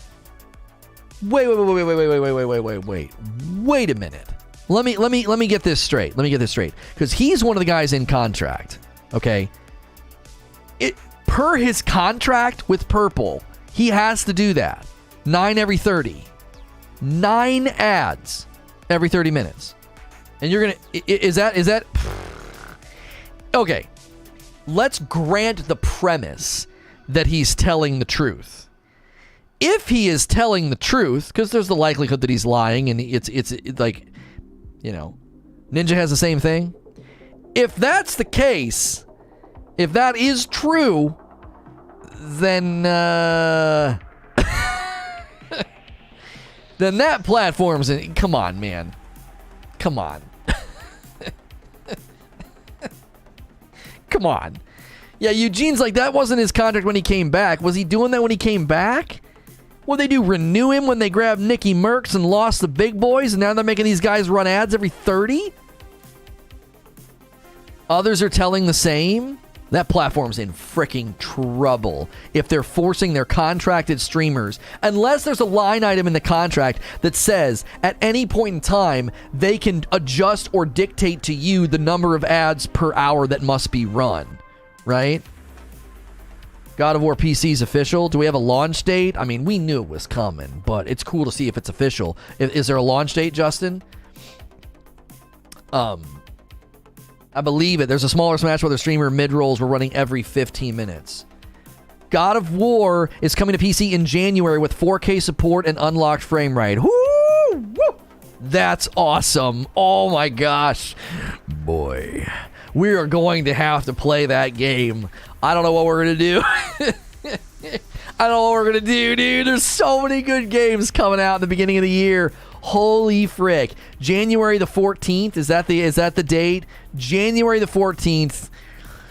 God of Boy coming to PC, 4K support and unlocked frame rate. Ooh.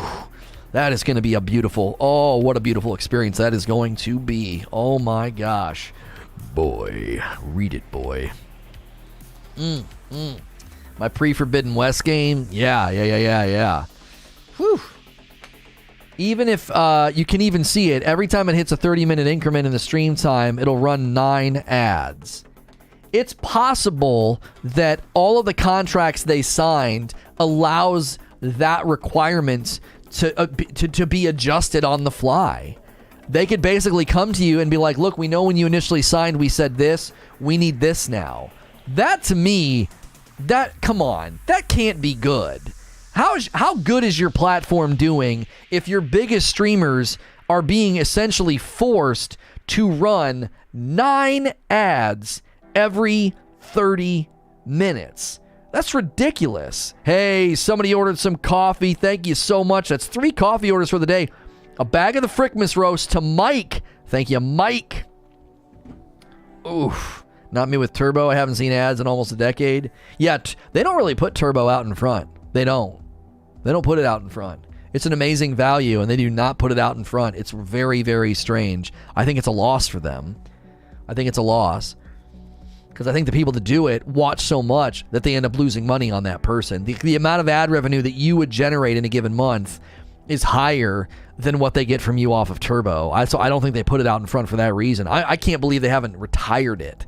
I really can't. God of Boy, that's right. They don't promote it, and they haven't since the Amazon buyout. It screams that they're in financial trouble if they're squeezing the pips of the big boys. I told you that all of their behavior pointed to, like, can I let you guys in on a little secret? Let me let you in on a little secret. I'm gonna tell you something. East Coast Overlord with $5. I was watching yesterday's stream and had to come complain about the blasphemy. Ryzen is literally better in every way, dollar for dollar. Also, hi Lono. What the frick are you talking about? I don't know. What? They never retired it, but they outright hide it. Yeah. It's really, really tough. Play a boy drinking game. Yeah, I drink every time he says boy. Yeah, I'll be dead before we even get the Balder. Balder's gonna knock on the door and I'm gonna be like passed out in the chair. Mid-tier streamers are being forced to run mid-rolls as well. Shame. Freaking Christmas. Okay. So, SNTR presents the channel that we're going to premiere the Prelude on today. We're going to premiere that Prelude over there today at 3 o'clock. And I'm going to let you in on a little secret. We are going to start putting more personal, more opinion-laden content over there from me. And I've already got some planned content to talk about the Purple platform. And one of my already sketched out talks is that their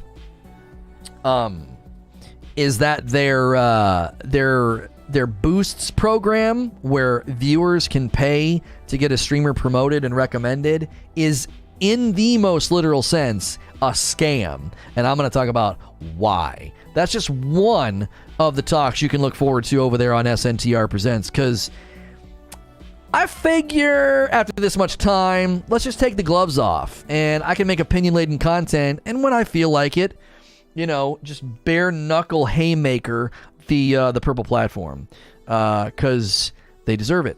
So we'll be putting that kind of content over there, and that's one sneak peek of a topic that you're going to get from me over there. Because I enjoy making that kind of content. I enjoy going off on those kind of rants, and to me, it makes sense, you know, to do it.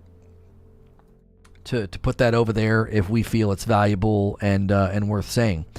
There could be other types of content that lands over there as well. You know, me just kind of talking about things happening, things I'm doing, things I think, whatever. And we're going to kickstart the whole thing with the Say No to Rage story, and the Prelude premieres today. Every time there's a premiere of the Say No to Rage story, it will be followed by a live AMA.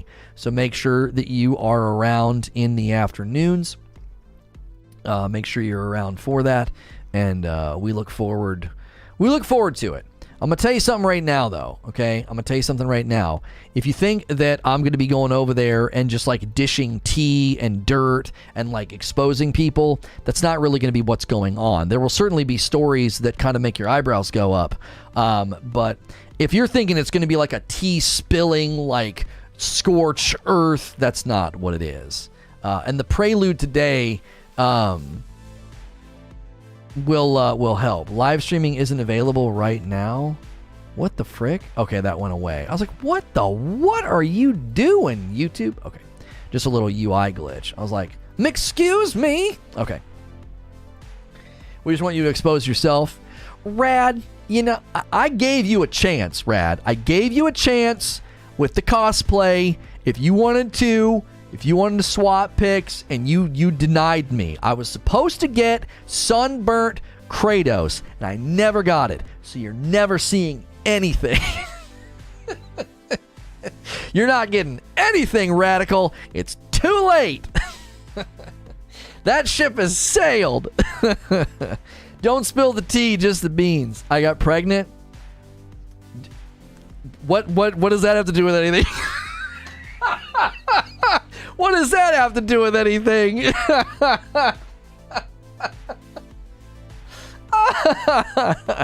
I mean, listen, Rad. There's a potential OnlyFans there, you know. That's some guys like that. It could be literally Laura Croft cosplays. What would it be like if Laura Croft got pregnant? You complaining about like tomb rating, like your feet hurt, your back hurts, you know, tomb rating is just not the same when you have to pee all the time. Womb Raider. Oh, that doesn't sound that no. That sounds really that sounds like a horror movie. Oh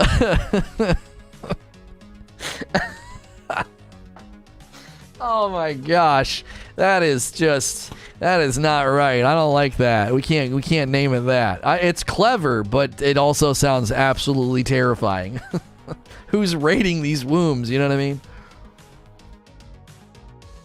Oh, it is a movie? Mo's like, that's a no, Lono.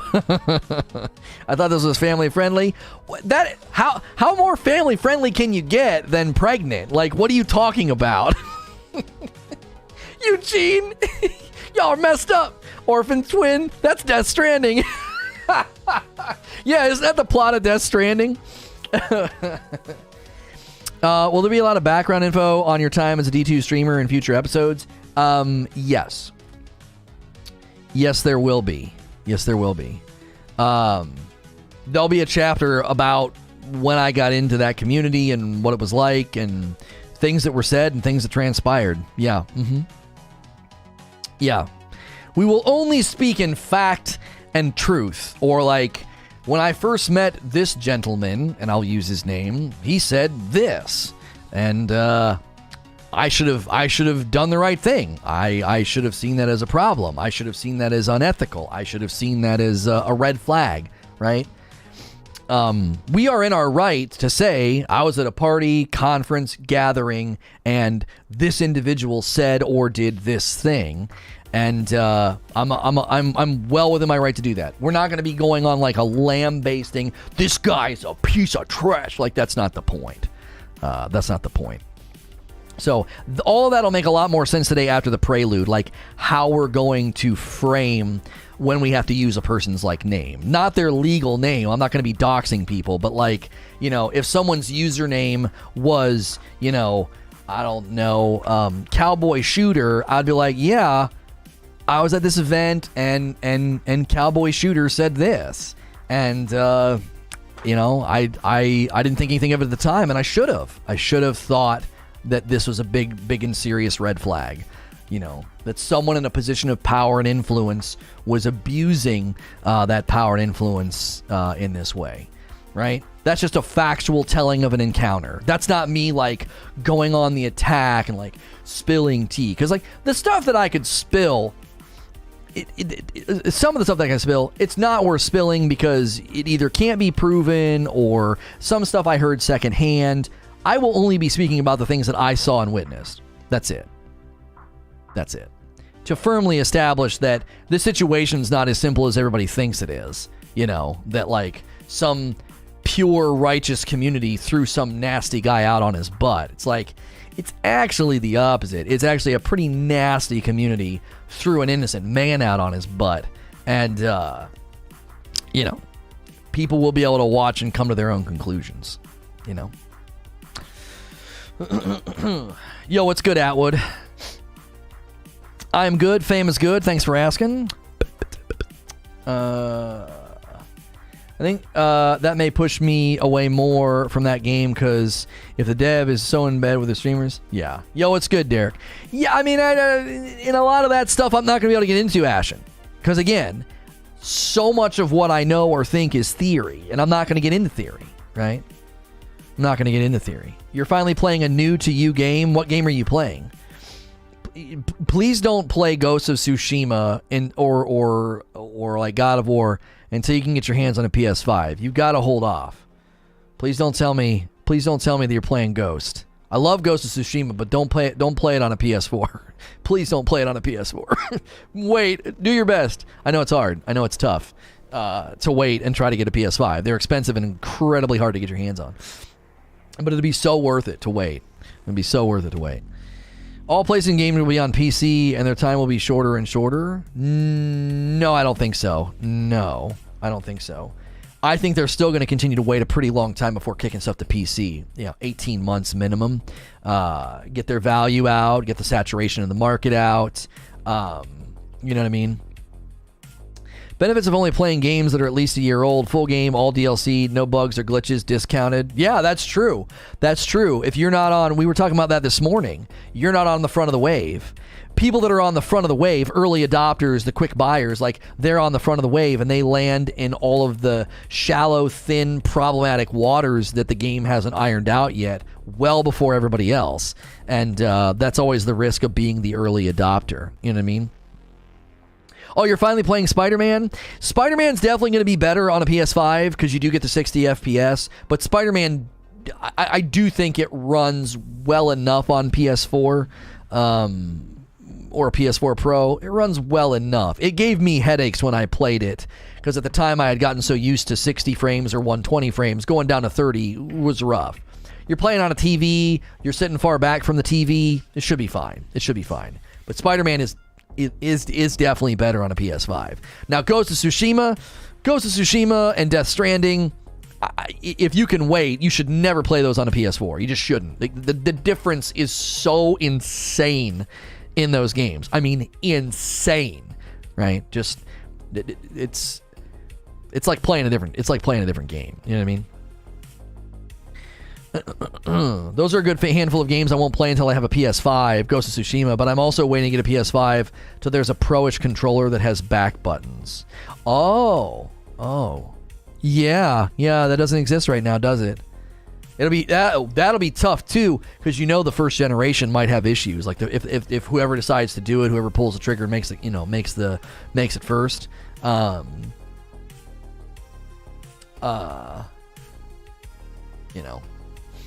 Whoever makes it first, that first gen will be tough. It'll be tough.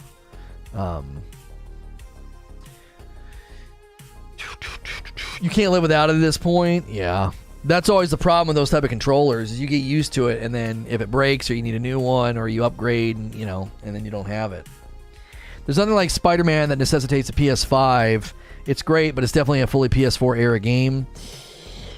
I mean, I don't agree, and some of this is obviously preference, but it's the swinging through the city and the fast movement of the buildings that I think gets significantly better when you get a steady 60 FPS. I think it actually has a huge effect on the experience of the game.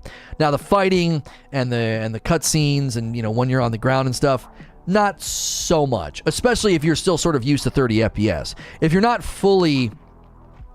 Like, once you experience, like, a handful of 60 FPS games in a row, it's super duper hard to go back. If you're not there yet, you could probably play Spider-Man and kind of eat around the fat. You're like, yeah, it's not that big of a deal, right? It's not that big of a deal.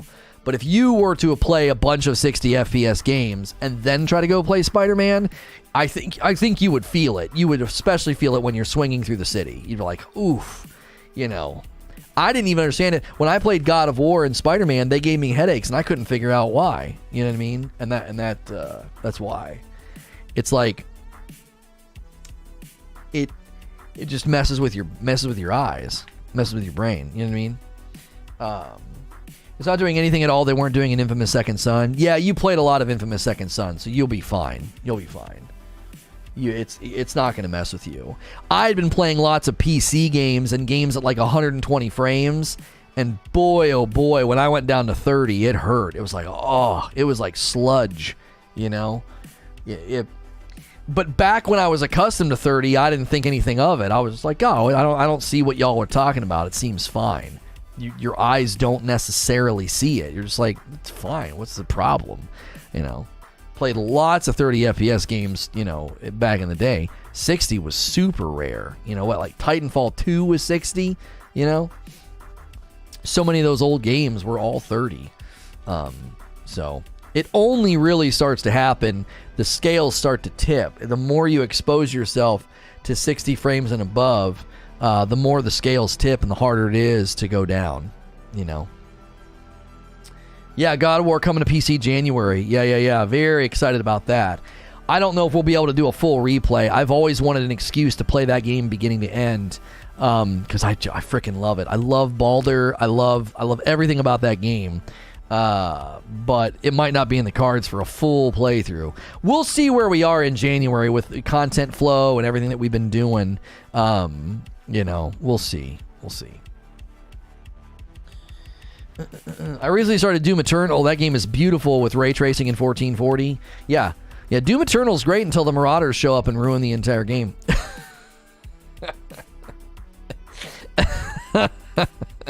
Doom Eternal's great until the Marauders show up and they literally ruin the entire game. For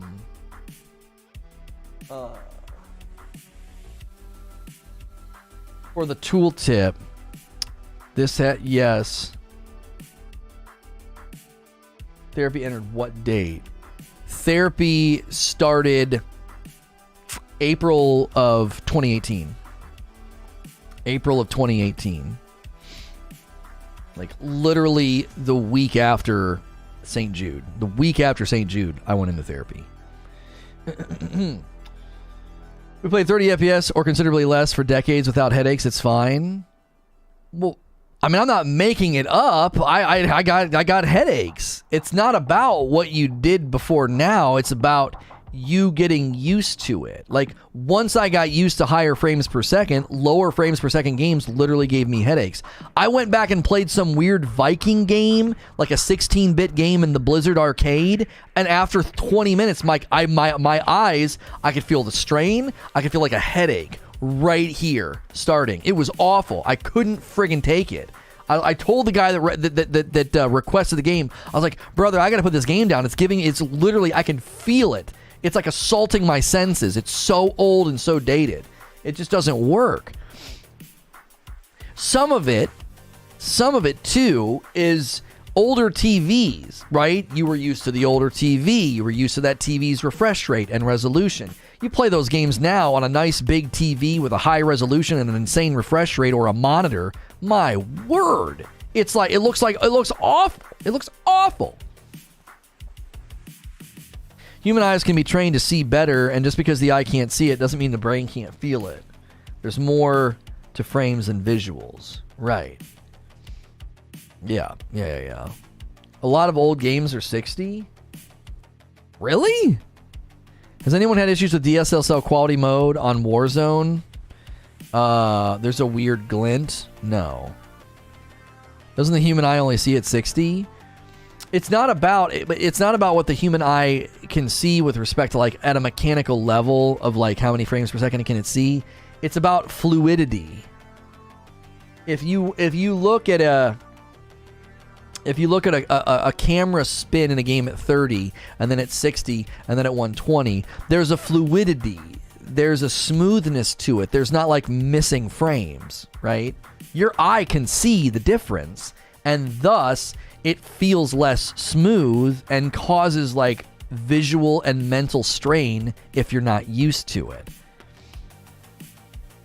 I get sick, no headaches though. I'm used to smooth gameplay, and when I tried 30, I get sick. Yeah, it messes with you. It does. It's all about if you go backwards, right?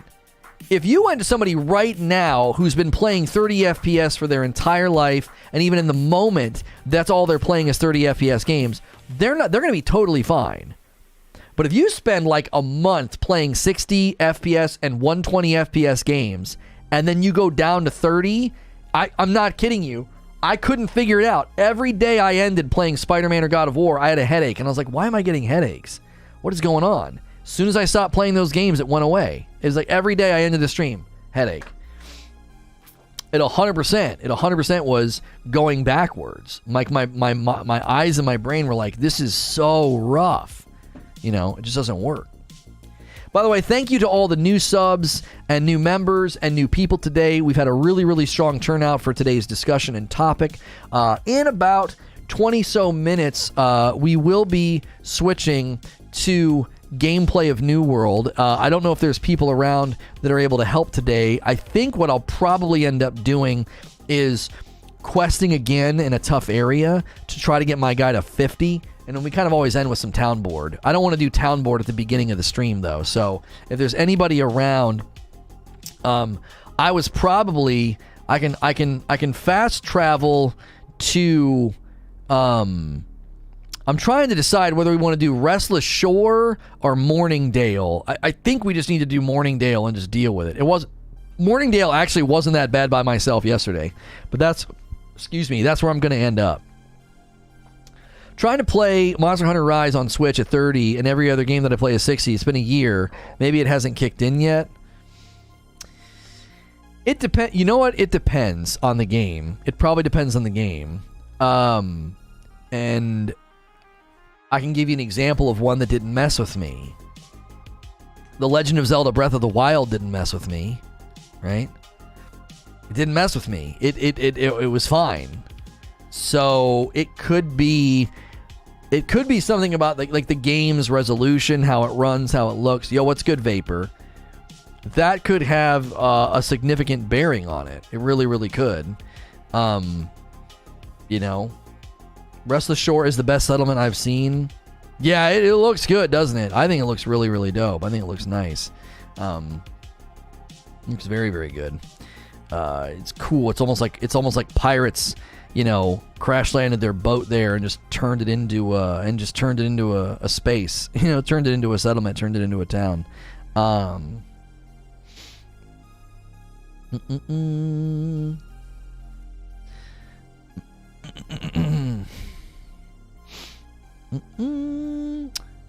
Okay. Okay. Breath of the Wild is very kind on the eyes. I love that game. Now, I would obviously love the next Breath of the Wild to drop and be 60 and be on a stronger Switch, but that's probably not going to happen. I mean, the Nintendo Switch Pro seems to be kind of confirmed, but I don't know if it's happening. You know what I mean? How many times have you fallen face first in the water? Yeah. Art style as well. Some are more jarring. I think because the graphical fidelity and the resolution of Breath of the Wild is lower than the graphical fidelity and the resolution of like God of War and Spider-Man, I think that's probably why it didn't give me headaches. And like what Eugene is saying, speed of the game. There's not a lot of fast movement in Breath of the Wild. I'm zipping through the city in Spider-Man. I'm getting in crazy high intense fights in God of War and spinning the camera around and you know, and dashing across the room, you know. The OLED Switch has a 4K output. Did you see all that Chuckles talk? Yeah, I don't know why it doesn't do. It's not going to ever have 4K games though, does it? How are you going to get 4K out of that system? It's not strong. It's not a very strong system. Maybe this is just a Marauder thing, because Green Factions guy is right on the edge, overhanging the water. It took 30 seconds on Google to find multiple articles that say 90 hertz is the sweet spot, but people can tell up to around 200 FPS. Yeah, you can visually tell. If they did like a test and asked you, can you sense the difference? Can you tell the difference? Yeah, I bet that there would be all the way up to, like you said, 200. Yeah. That doesn't surprise me at all. Not to backseat from a couple of guys I saw. Great Cleave is great to do at 45 and has a lot of side quests that lead to endgame. I'm 48 and almost 49 though, D-Max. And no, you're not backseat gaming, by the way. If it's a leveling guide or a tip, I'll take it. I will friggin' take it. It doesn't have 4K output. It comes with a 4K compatible HDMI cord. That means nothing. Yeah, what are you gonna do with that? I guess is that in case you have that kind of a television? It's so hard to see the difference above 120. You got to really stare and focus at seeing a difference. Yeah, the difference between 120 and 200, yeah, you're not going to see much of a difference. And once you get beyond 200, it's too fast to tell. It's so loose and quick, you're not going to be able to tell. 90 bought up the remaining supply of Tegras from NVIDIA and will want to shift that, and then we will get a new one next year. Oh, Nintendo bought up the remaining supply. Oh, okay.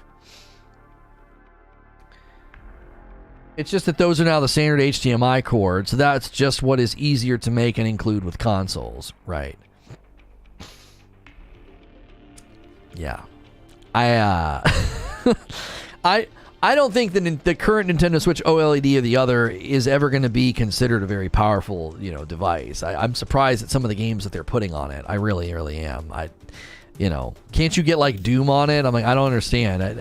How bad does that look and run? It can't be. It can't be very good. I don't know. It can't be. I don't know. It's like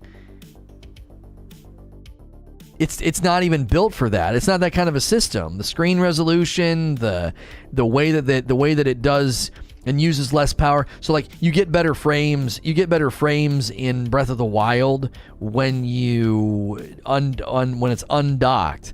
You know what I mean? Like that's just bizarre if you think about it. It's just that is absolutely bizarre. It's not a system that's built for that. Now, that obviously could change with time. But I don't know.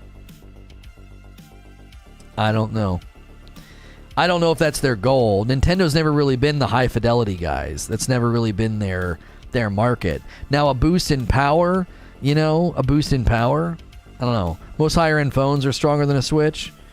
Right. Yeah.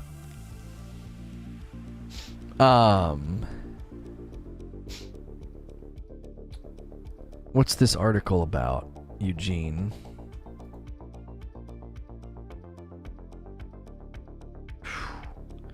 We're thrilled to announce that God of War from 2018 will be coming to PC on January the 14th, 2022. All of us at Santa Monica Studio have been humbled by the immense amount of support and passions fans of the God of War series have shown in the latest chapter of the Kratos story.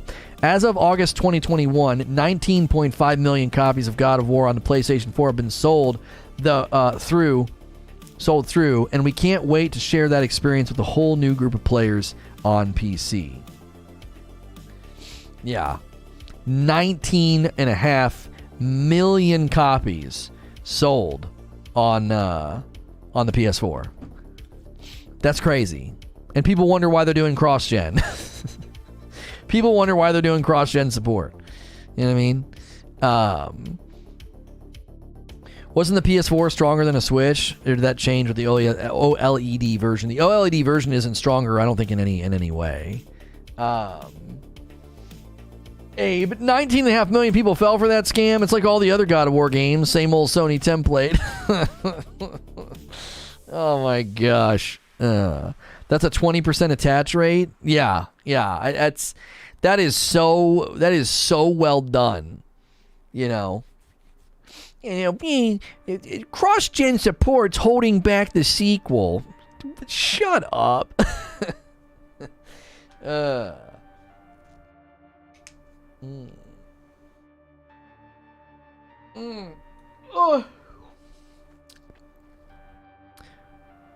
So you're saying it's not as popular as some people think? Only 19 million out of 140 million consoles sold? Well, at the time, it wouldn't have been 140 million consoles sold. Go back to 2018, and we know that the bulk of video game sales happened in the first month. So how many PlayStation 4s were in circulation in 2018? That was 3 freaking years ago, right? That's an insane attach rate. That's what Eugene is saying. That's like a 20% attach rate. There was probably 100 million consoles in circulation at that time, and they sold almost 20 million copies. Like, that's crazy. That's insanely good. That's why they want cross-generational support for the game. It's a single player action-adventure game. RPG, whatever you want to call it. Let's hope the port for God of War is better than Horizon. Horizon was rough. They have made it significantly better, and Horizon gets significantly more stable, I should say, when you cap it to 60. I think too many people tried to push that game beyond where it could have ever or was ever intended to go. Even 60 causes animation issues because the game was originally built in a 30 FPS environment. You know?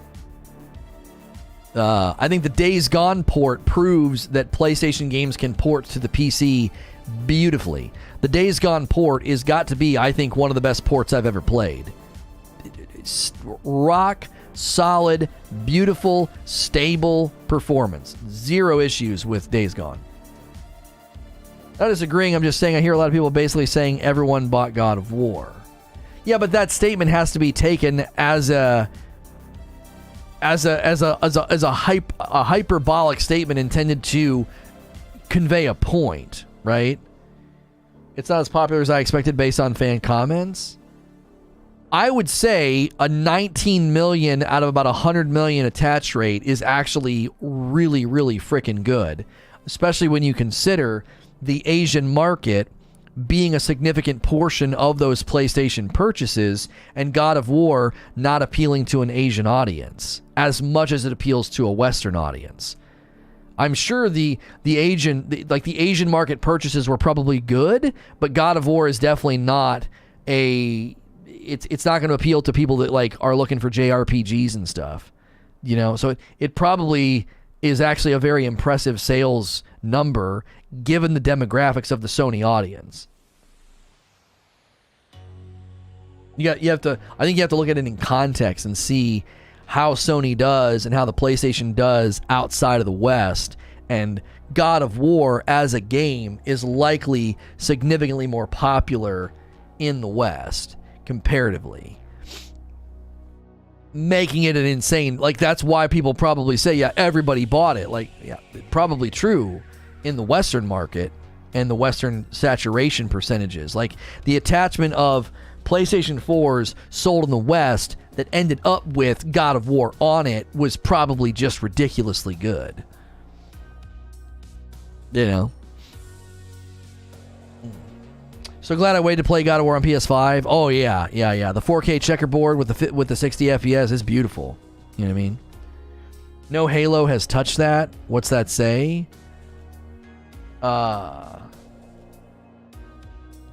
Not impressive at all because Jim said so himself. You're not enough. I don't understand what you're saying, Mo. I need to play the Days Gone port. I've had it installed for months. Oh, it's gorgeous. It's really gorgeous. It's a slow start, Justin. It's a slow start. Eugene will tell you it doesn't get better. I don't agree with him. I think once you get past like the second or the third hour, it starts to ramp up. I'm not going to sit here and do the thing that people do with other games and be like, you got to put in 16 hours and then it gets good. It's good, right? It's good, but it certainly gets better once you get a couple of hours in. It's a slow start, and I think it's well worth it. Jim wants more? Should I still wait to play New World? I keep hearing it's a mess and hard to get in. That's not true. No. It's very easy to get in. Server queue problems are not a problem. The early game, the first 100 hours of the game is a perfectly fine and good experience. I want you to really think about that. I know Upper's video is getting traction. It's not surprising. He's a big YouTuber, and he's shredding the game up and making comparisons to Anthem, okay? So it's not surprising that his video is getting traction. However, I want you to hear what I just said. It's a $40 MMO with a daily engaged player base, peaks in the 400,000 and 500,000s. That's how many people on at a given time, okay? And the first 100 to maybe 200 hours are a perfectly fine experience for $40. Like, that's kind of crazy. That's kind of nuts. For $40, you can put in over 100 hours. And then once you get into like the 200 hour and above range, you will start to hit some of the end game problems. The question is, how long is it going to take you to clock 150 to 200 hours? Now that, keep in mind, is 150 to 200 hours of extremely efficient playing if you want to get to the end game. I have like 140 hours in right now. I'd say 10 of those hours are queue. During the first week, I spent a lot of the time in queue. That's fine. So So 120 to 130 hours I put in the game right now, and I'm like 48. I'm not even at the end. I'm not max level. For $40. I don't know. You know what I mean? I'm just baffled by the idea that 19.5 million doesn't equal extremely profitable. Wait, they're saying it wasn't profitable, or you're saying that other people are saying that wasn't profitable, Eugene?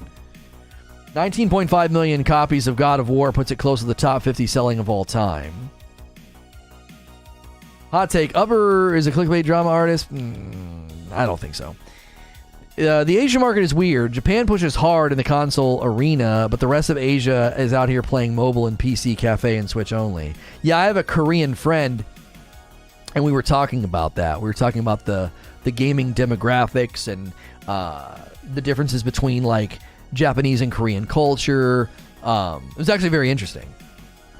Oh, you meant popular. Oh, right. Yeah, you know, it's almost a top 50 selling game of all time, and for people to be like, oh, it's not popular, or they shouldn't have done cross-generational support is just absurd. It's just people that, you know, I don't know. 330 hours since launch. I've had an amazing time. Lots to do. Yeah, there's a good testimony. 330 hours. This man spent $40 and has played, you know, a lifetime in a game compared to other games. You know what I mean?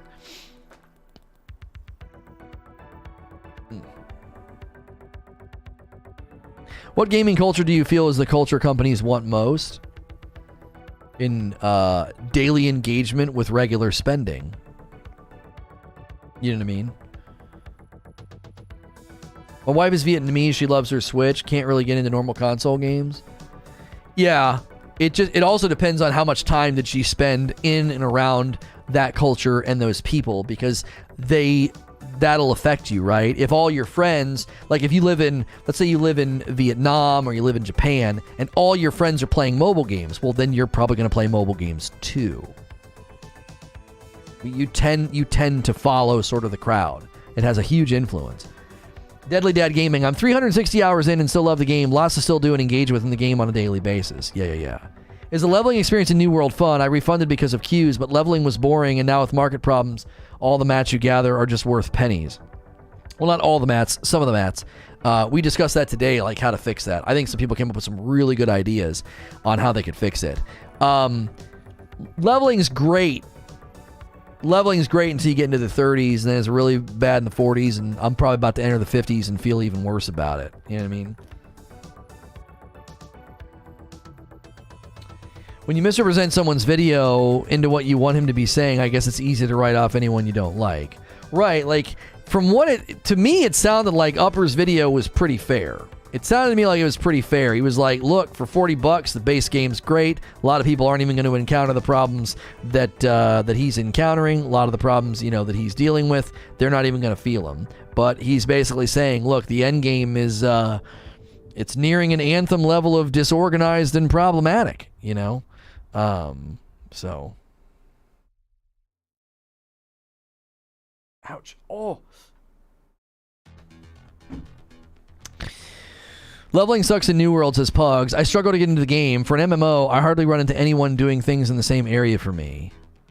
Does New World track your time spent on different activities? I'd love to see a breakdown of those 300 to 400 hours. I don't know. It doesn't. I've been doing quests and not been doing major grinds, and I'm still finding quests way beneath my level. I'm not having trouble leveling. 35 to 45 is a bit of a grind, but you don't have to rush leveling. I've basically given up on hitting 60 quickly. I'm just like, it'll happen when it happens. I'm not going to sit here and drive myself crazy, and then familiarity breeds contempt, right? So I'm not going to sit here and irritate myself to the point that I don't enjoy the game anymore. You know what I mean? My gathering is all above 100 except for fishing. Cooking is at 100. Weaving and smelting is at 100. I got a lot of my stuff at in the 100, in the hundreds.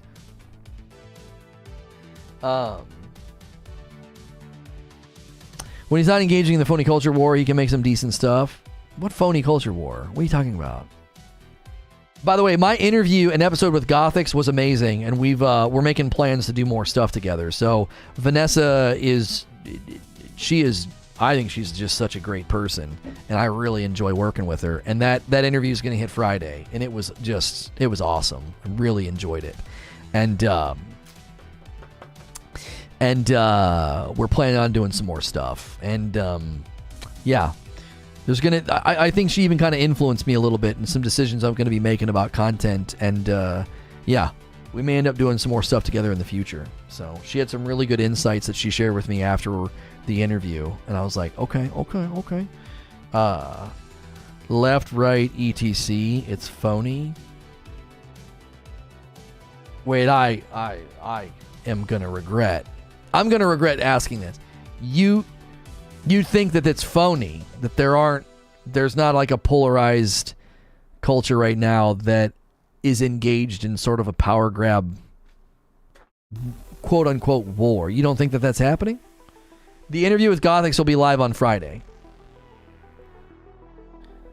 I love what you guys have done so far. Can't wait for the next interview. I was in just such a better headspace for this one too. Like, I wasn't like fragile and like scared to talk about things. Like when I did my first interview with her, I was so terrified. I was like, I had post-traumatic stress. It was like, they're going to take more from me. They're going to hurt me again for talking to somebody. You know what I mean? Like, I was kind of scared in the interview. So it was much better this time. I was in a much better place. It's polarized, but it's a setup. By who? Who's the architect? Who's the architect? The media, in quotations, the media, the government. Who's doing it? Who's the architect? Or is it merely the outworking of humanity? We're tribalistic by nature, are we not? So at every echelon of culture, it takes place, happens, ingradients itself, and then people choose sides.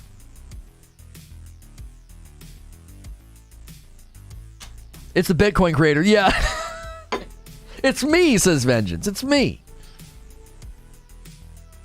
It's the outworking of humanity. What, historically, have we ever not been like this? Historically speaking, have we ever not been like this? Do we have a good track record as human beings? You know what I mean? You can track the history and the behavior of bears, right? You can track the history and the behavior of, I don't know, honeybees. Track the history and the behavior of human beings and try and act like we're in some special time, the chronological snobbery of this is the only time it's ever been like this. What the frick are you talking about? It's always been like this. Humans are as good as they are terrible. We exist on a spectrum. We are as great and can achieve the heights of genius and creativity, and on the other end of the spectrum, we can get just as deep and as low and as awful as Mao and Pol Pot and serial killers, right? That's humanity, man. Leave the bees out of this. The architect is a gray-haired man with a clicker pen. Yeah. Ergo, consequently, vis-a-vis. The friggin' architect, baby. Human beings are disease. I'm going to share with you a revelation that I've come to from my time here. Do you want to know what it is? It's the smell. Find them and destroy them.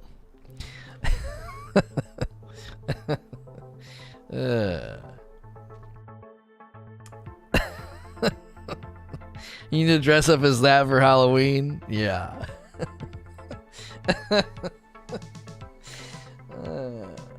In one life, you work for a respectable software. I can't do it now. I've lost it.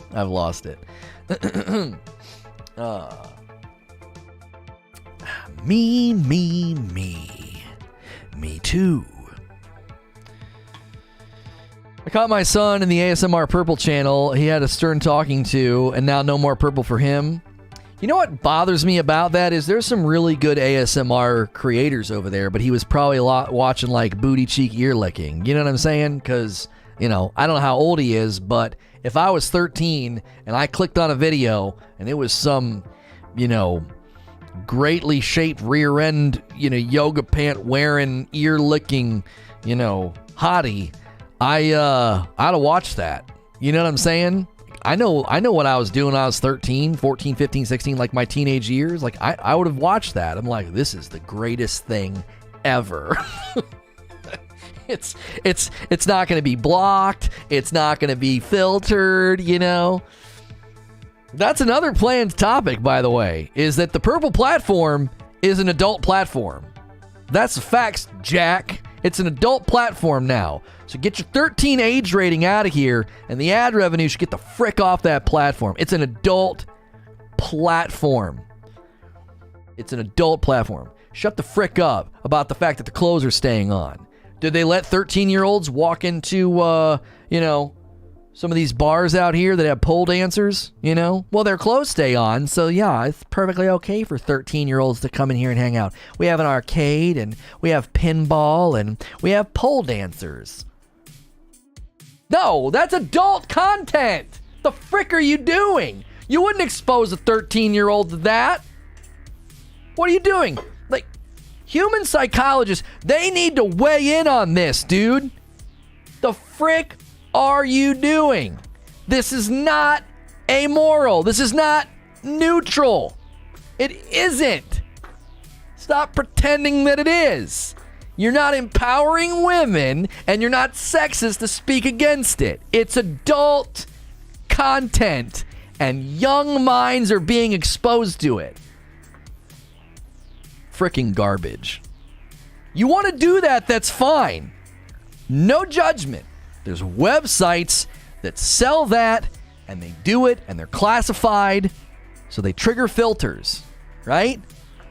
If my kid was 13 or 14, I'd have the filters in place so he couldn't see content that was outside of the categories of his brain development. I'd be like, no, you're not consuming that. It's not for you.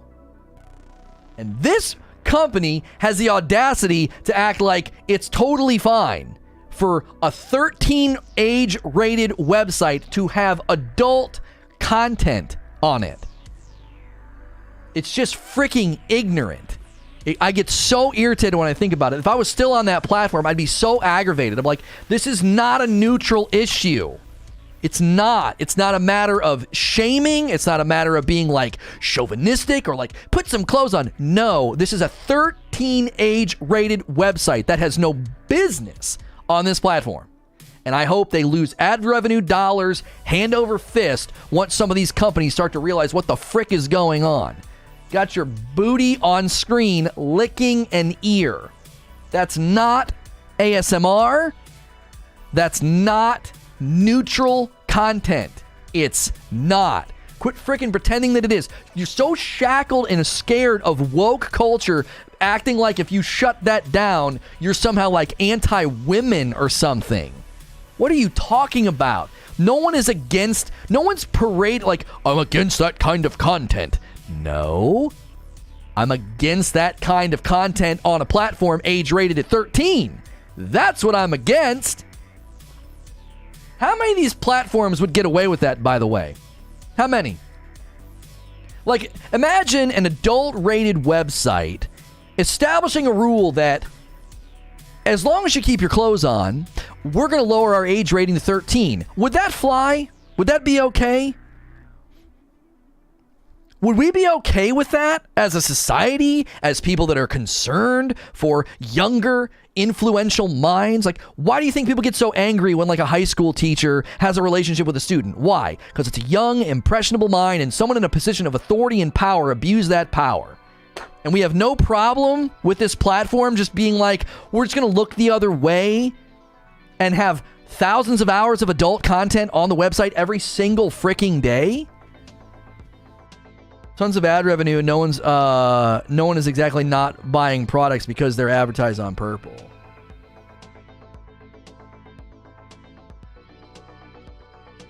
And then people, this was so funny too. This is so funny. What a freaking red herring this was. All the earning rates comes out and people are like, it's so surprising that a bunch of white men are the biggest earners on the platform. I thought booby streamers were taking over the platform. No one's creating that dialogue.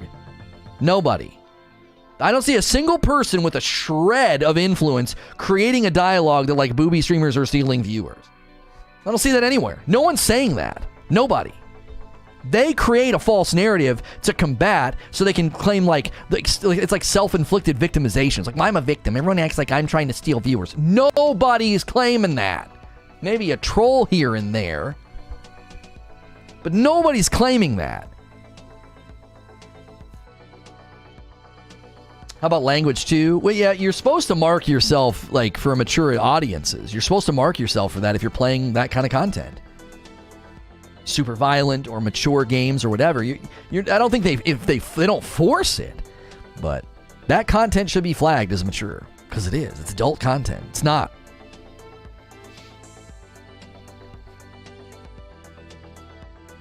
Adult content's ubiquitous and readily accessed since cable TV and VHS tapes. It's just a bit easier today. But I think you're misunderstanding the point. As an adult, okay, with children, there are filtering processes that I can go through to protect my young minds in my home from that content. And you get to skirt around those filters when you have an age rating of 13 and yet your platform contains the adult content, right? You cannot get the same content on YouTube. No, Justin, because it's flagged and you must be logged in to view it. Therefore, my filtering would work. YouTube would honor my filters. If I gave my kid an account and they watched YouTube Kids, they would never be able to get access to that content. It'd be blocked. It'd be inaccessible to them. That's how this works. And Purple disrupts all of that with their gray area nonsense that they pull on this topic. It's frickin' bogus. It's bogus. Like I said, if some adult-rated website suddenly instituted a rule that everybody had to keep their clothes on, but they could like dance and shake their parts and lick microphones, and they'd be like, oh, well, we're a 13 age-rated website now. People would be incensed. They'd be like, what the frick? No, that's an adult site. That's an adult site. So now it's going to get through these filters?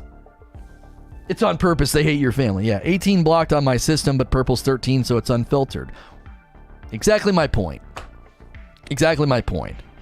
I'm not going to sit here and act delusional and think that, like, you're going to keep kids from finding content like that want to see it, right? If kids are savvy enough, they're going to find it. That's not the point that I'm making. There are protections and filters and things put in place that protect those children from seeing that. And if Netflix suddenly was like, yeah, Netflix Kids has a bunch of R-rated content in it, I'd be like, why'd you do that? Like, there was an amount of trust here that I had with you. I gave my kids a kids account so they could watch their little cartoons and stuff. Well, sure, you would add that now. You would add that now, Derek. But again, how many parents have no idea? They're like, yeah, we put the filters in place. That's a 13 age rated website. It's video games. What the frick? Imagine a parent, some single mom, busily working, super stacked, and her schedule's full, and she thinks little Johnny's set up and he can watch these people play Minecraft no problem, and he stumbles into one of those streams. Come on. We can't I just don't think you can shrug at this and say, well, he'd find it anyway if he was looking for it. Not necessarily. There's some very, very good ways to lock that stuff completely out so that your kids can't get access to it. I think it's a form of dishonesty to have your site age rated at 13 and have that content on it. That's the issue. That's the issue. Super Stack, she should be streaming. Well done. Well done, Eugene. All right, we need to transition. I wasn't watching the time. We got off on this rant. This is the kind of content I want to start putting on SNTR Presents anyway. You know, anything depends on being live is going to always run ahead of ratings and censors. Well, of course, but you would trust, like right now, okay, you could make an account over there and start streaming, like restreaming adult content, and then you'd get banned, but there's a time period where you wouldn't get banned. It doesn't get caught right away, okay? So sure, letting your kid have access to a live streaming platform does have that risk, but I do think there's a fair amount of trust that, like, that's almost never going to happen. And that platform is going to work to shut it down when it does. The difference here is it's there all day, every day, on the front page, sometimes just front and center. That's the point. It's not like somebody's breaking the rules and then little Johnny wanders into a stream and he sees something that he doesn't understand, and it's X-rated content that some moron is restreaming as a troll. Well, the platform's going to shut that down, minimizing the likelihood of it ever happening. Because it has happened. People have done that, and then they get banned. And they're probably quicker about it now anyway. Account age should be required to stream anyway. Like, an account should have to have a certain amount of age before you can start streaming. Because if not, they'll just make another one and another one and another one and another one, and eventually you got to IP ban that person. But if they're using a proxy, they're using like a VPN, then you're not going to be able to catch them. So you're going to have to get even more creative. But again, the platform would be actively working against that. Same as YouTube. You can't just post, like, make a kids channel, get a bunch of kids subs, and then like upload X-rated content. You can't do that. It would get caught, right? They would work to stop it. In this case, the platform is allowing it. The only reason some of these people are getting banned is because they're breaking TOS with respect to, like, putting links in their chat. They get around it with a link tree. They're not supposed to promote adult content on the website. They get banned for that. My premise is it already is adult content. So the TOS is a joke in my mind. Like, oh, you can't promote adult content in your chat. Why? Well, they don't want you using the purple platform as a funnel to your OnlyFans, because your OnlyFans can have all kind of stuff on it, you in a bikini all the way to actual acts. So they don't want you funneling people from purple over there. They don't want you using their platform to do that. Purple ASMR channels, 344,000 viewers versus Minecraft with 157,000, the two highest. Just thought I'd share. Yeah, and a lot of people are like, talking about how, it's not hurting the platform, it's not overtaking the platform. Well, you're looking at financial reports before this trend started. So, I don't know, give it a couple years. And hot tub, inflatable riding, pillow straddling streamers might start to be bigger earners on the platform, because the ad revenue and the viewership and the subs they get, it's pretty high. They get a lot. They're not slouching on that platform. You're looking at financials from like 2019 and 2020. This phenomenon has taken place in the last 6 months, and Purple's doing literally nothing to properly police it and consider what it's going to do to the platform long term. It's a fraction still. They'll never be the majority, Eugene, but they'll certainly start to scratch out places in the top earners, I think. Oh, I'm telling you right now, in 2 years, some of those ASMR streamers are going to be scratching out spots in the top. Big time. Because they are pulling viewers. Big viewership. So. New World tweeted a server population guide for people to use when deciding on a transfer. Okay. Stop complaining. Put on your bikini and play New World. My wife and kids are out hanging out with some folks today doing like the hot cider pumpkin thing. Like, they're all having a blast. So I need to quickly go grab my lunch, and I'll be right back. And then we're going to like redirect over into New World. Don't forget that this afternoon at 3 o'clock, we are beginning the Say No to Rage story over on Presents. And I'll give you guys a link and everything for the redirect. When we do it, it's already scheduled, the gameplay stream. So we had our talk this morning about the server transfer stuff. If you miss it, the beginning of this video has all the pertinent information you might need for server transfer, and we'll be going over to just New World gameplay.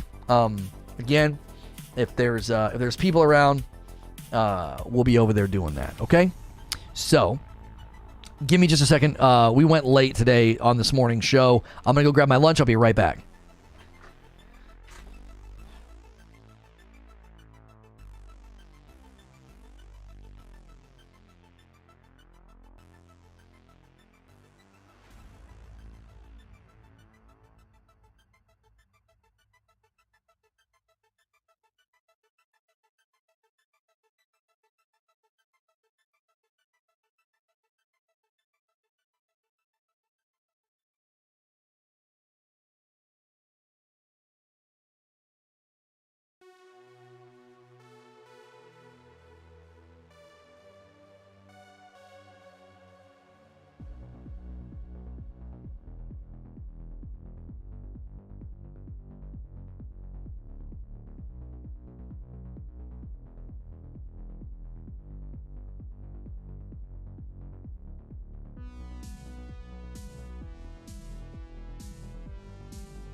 Oh, I'm back.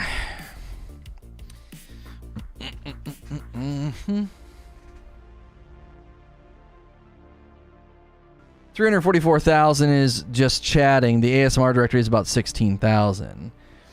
Yeah, but a lot of the just chatting, Eugene, is extremely similar, right? They're not licking ears, but they're definitely sitting there in an amount of clothing that you would consider to be, you know, not contextual to like a beach or something.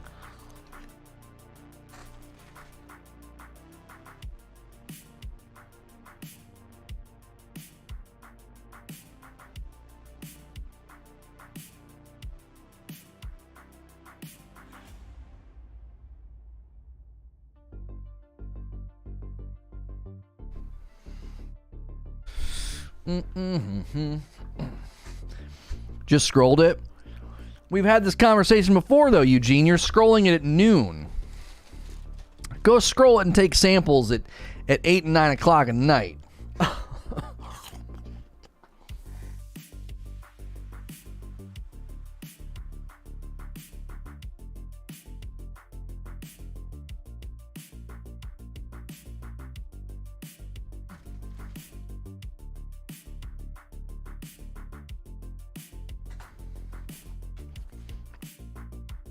Okay, let's do this.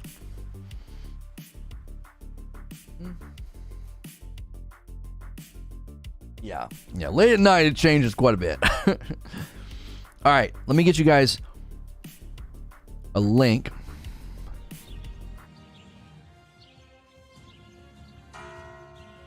It should take you with us. We've really gotten this down pat here.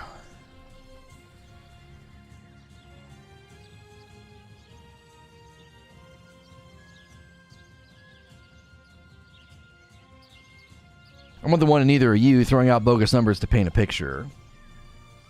Yeah, but I mean, the viewership at night, Eugene. I mean, I'm seeing ASMR streamers in the 5 to 16,000 viewer range per streamer. Now, that's a shift, homie. It wasn't like that before. It is shifting and growing. It definitely is. I'm not going to sit here and act like it's taking over.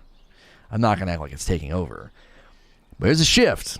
There's a big shift happening. They're getting higher and higher view counts, higher and higher sub counts. It's happening. Is it bad? Are they hurting the platform? To me, it's more about the age rating of the website. More than anything. All right, I'm going to hit live on the other channel. Hey, thanks for clicking on the video. This is more New World gameplay that we do in the afternoons. We did a talk show this morning about the server transfers, and we greatly appreciate everybody who was here for that talk show. Make sure and hit subscribe and the bell button if you like this channel, my New World coverage, and also just variety gaming coverage in general. Going to be doing a little bit more leveling today, and we appreciate everybody. We're ending the other stream, and that should bring